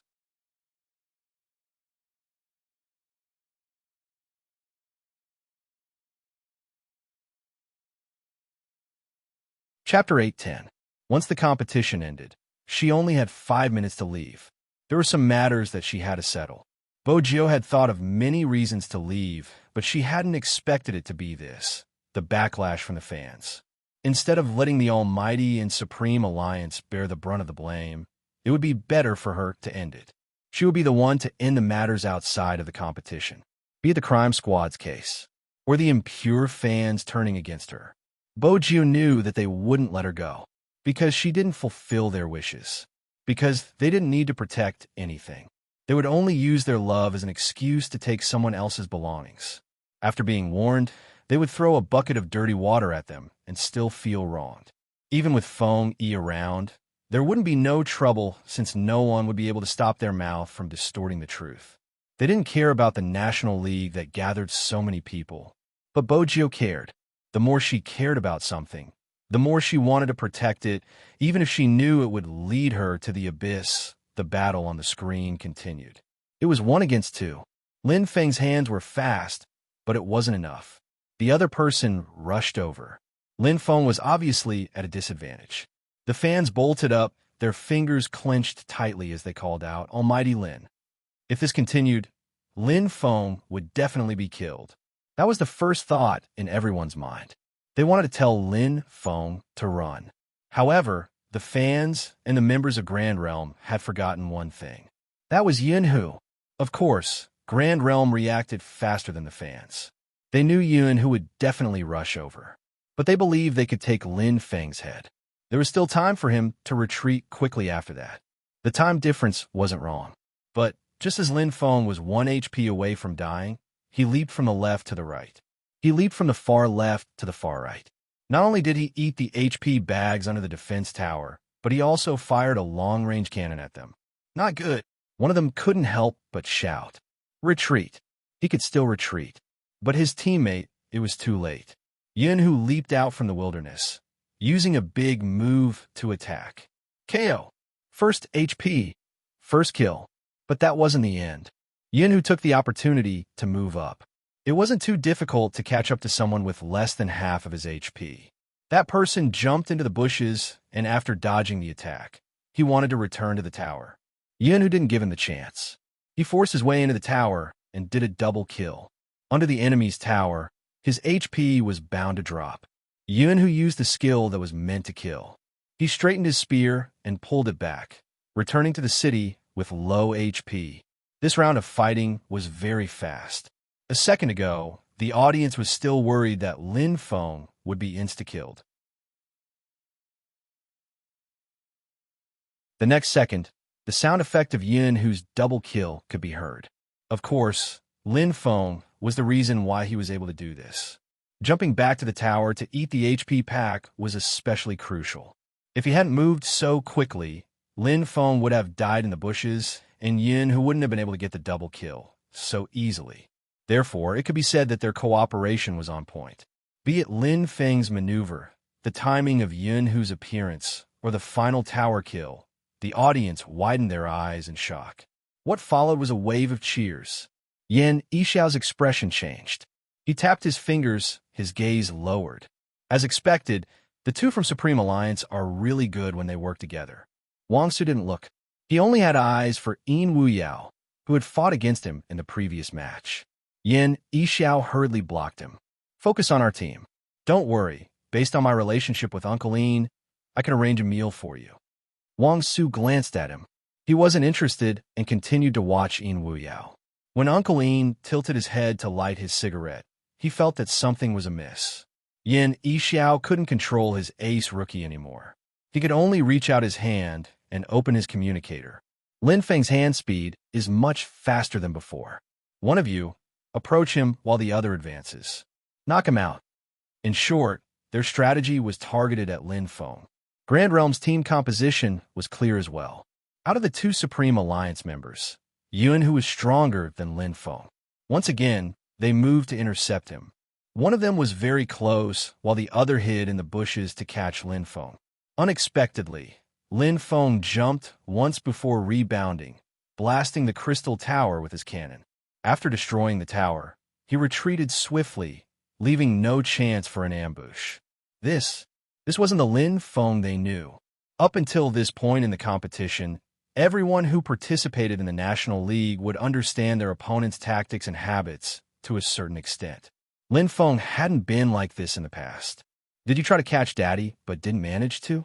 Lin Feng swept his fingers, creating a soldier. He didn't forget to gloat.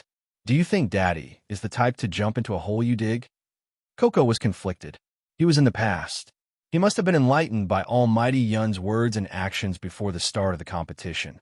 Bo Jio replied nonchalantly. But she didn't know that her words were the key to a certain someone's enlightenment. After all, Lin Feng had planned it himself. He was such a domineering person. How could he lower himself to his brother's level? What if he lost, and that guy really pulled him into bed?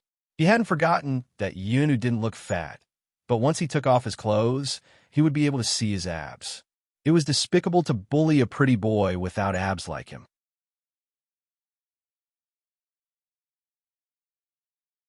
Lin Feng felt that he might as well win in the game so that he wouldn't have to worry about that.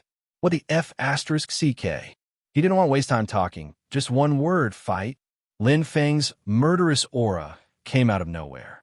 Grand Realm's members who were hiding in the bushes didn't understand what was going on. The shoutcaster commented, Seems like Lin Feng is in good form today. Indeed. The other shoutcaster nodded in agreement. It's not just their hand speed. Their mental fortitude has improved as well. It looks like the outcome of the last match didn't affect the Feng Yin duo at all. Grand Realm will have to take it seriously. Otherwise, it'll be easy for them to lose their rhythm. Grand Realm's members understood this logic. They changed their strategy swiftly, heading towards the Crystal Tower from the left and right. The faster they moved, the harder it was for Lin Feng's cannon to hit them. This time, their speed and positioning were much faster. But the difference in a battle between experts was usually just a hair's breadth. Even though Lin Feng had died in the second clash, the opponent had also lost a member. That wasn't all. Yin Hu had made use of the time difference to destroy 2 defense towers of the bottom lane. It was obvious who would emerge victorious in this 2v2. But even so, Grand Realm wasn't easy to deal with, because there wasn't such a thing as retreat in their dictionary. After the two of them twisted into a rope, they counterattacked, and the target was Yin Hu. The competition intensified. This kind of back and forth dragged on for a very long time. In the end, Lin Feng aimed a long-range cannon at the enemy member who had died twice. There was a loud boom. The game's music blared. A portion of Grand Realm's screen turned gray. After 3 deaths, the contestants were automatically eliminated. This also meant that the game had become a 2v1. The fangirls couldn't help but cheer. Yin Hu and Lin Feng didn't stop, aiming their attacks at the defense tower as they charged into the city. Grand Realm was left with 1 member, and it wasn't easy for them to leave the city. The moment they did, they would be attacked by Lin Feng's cannon. If they didn't, they would only be able to watch as the city fell. Speaking of which, this person was also very powerful. He had defended 3 waves of troops. But no matter how impressive he was, he couldn't withstand Lin Feng's stubbornness. Until the 4th line, he couldn't hold on any longer. When the crystal shattered, he removed his earpiece and heaved a sigh of relief. The atmosphere froze for a second, followed by an uncontrollable frenzy. We won. Supreme Alliance won. Ah, why do I find Grand Realms members so handsome? Everyone is handsome. It's the cutest Feng Yin CP. Especially Feng Yin. He seems to be off track today. Actually, he wasn't off track. Yin Hu glanced over, his fingers brushing past the black earpiece on his left ear.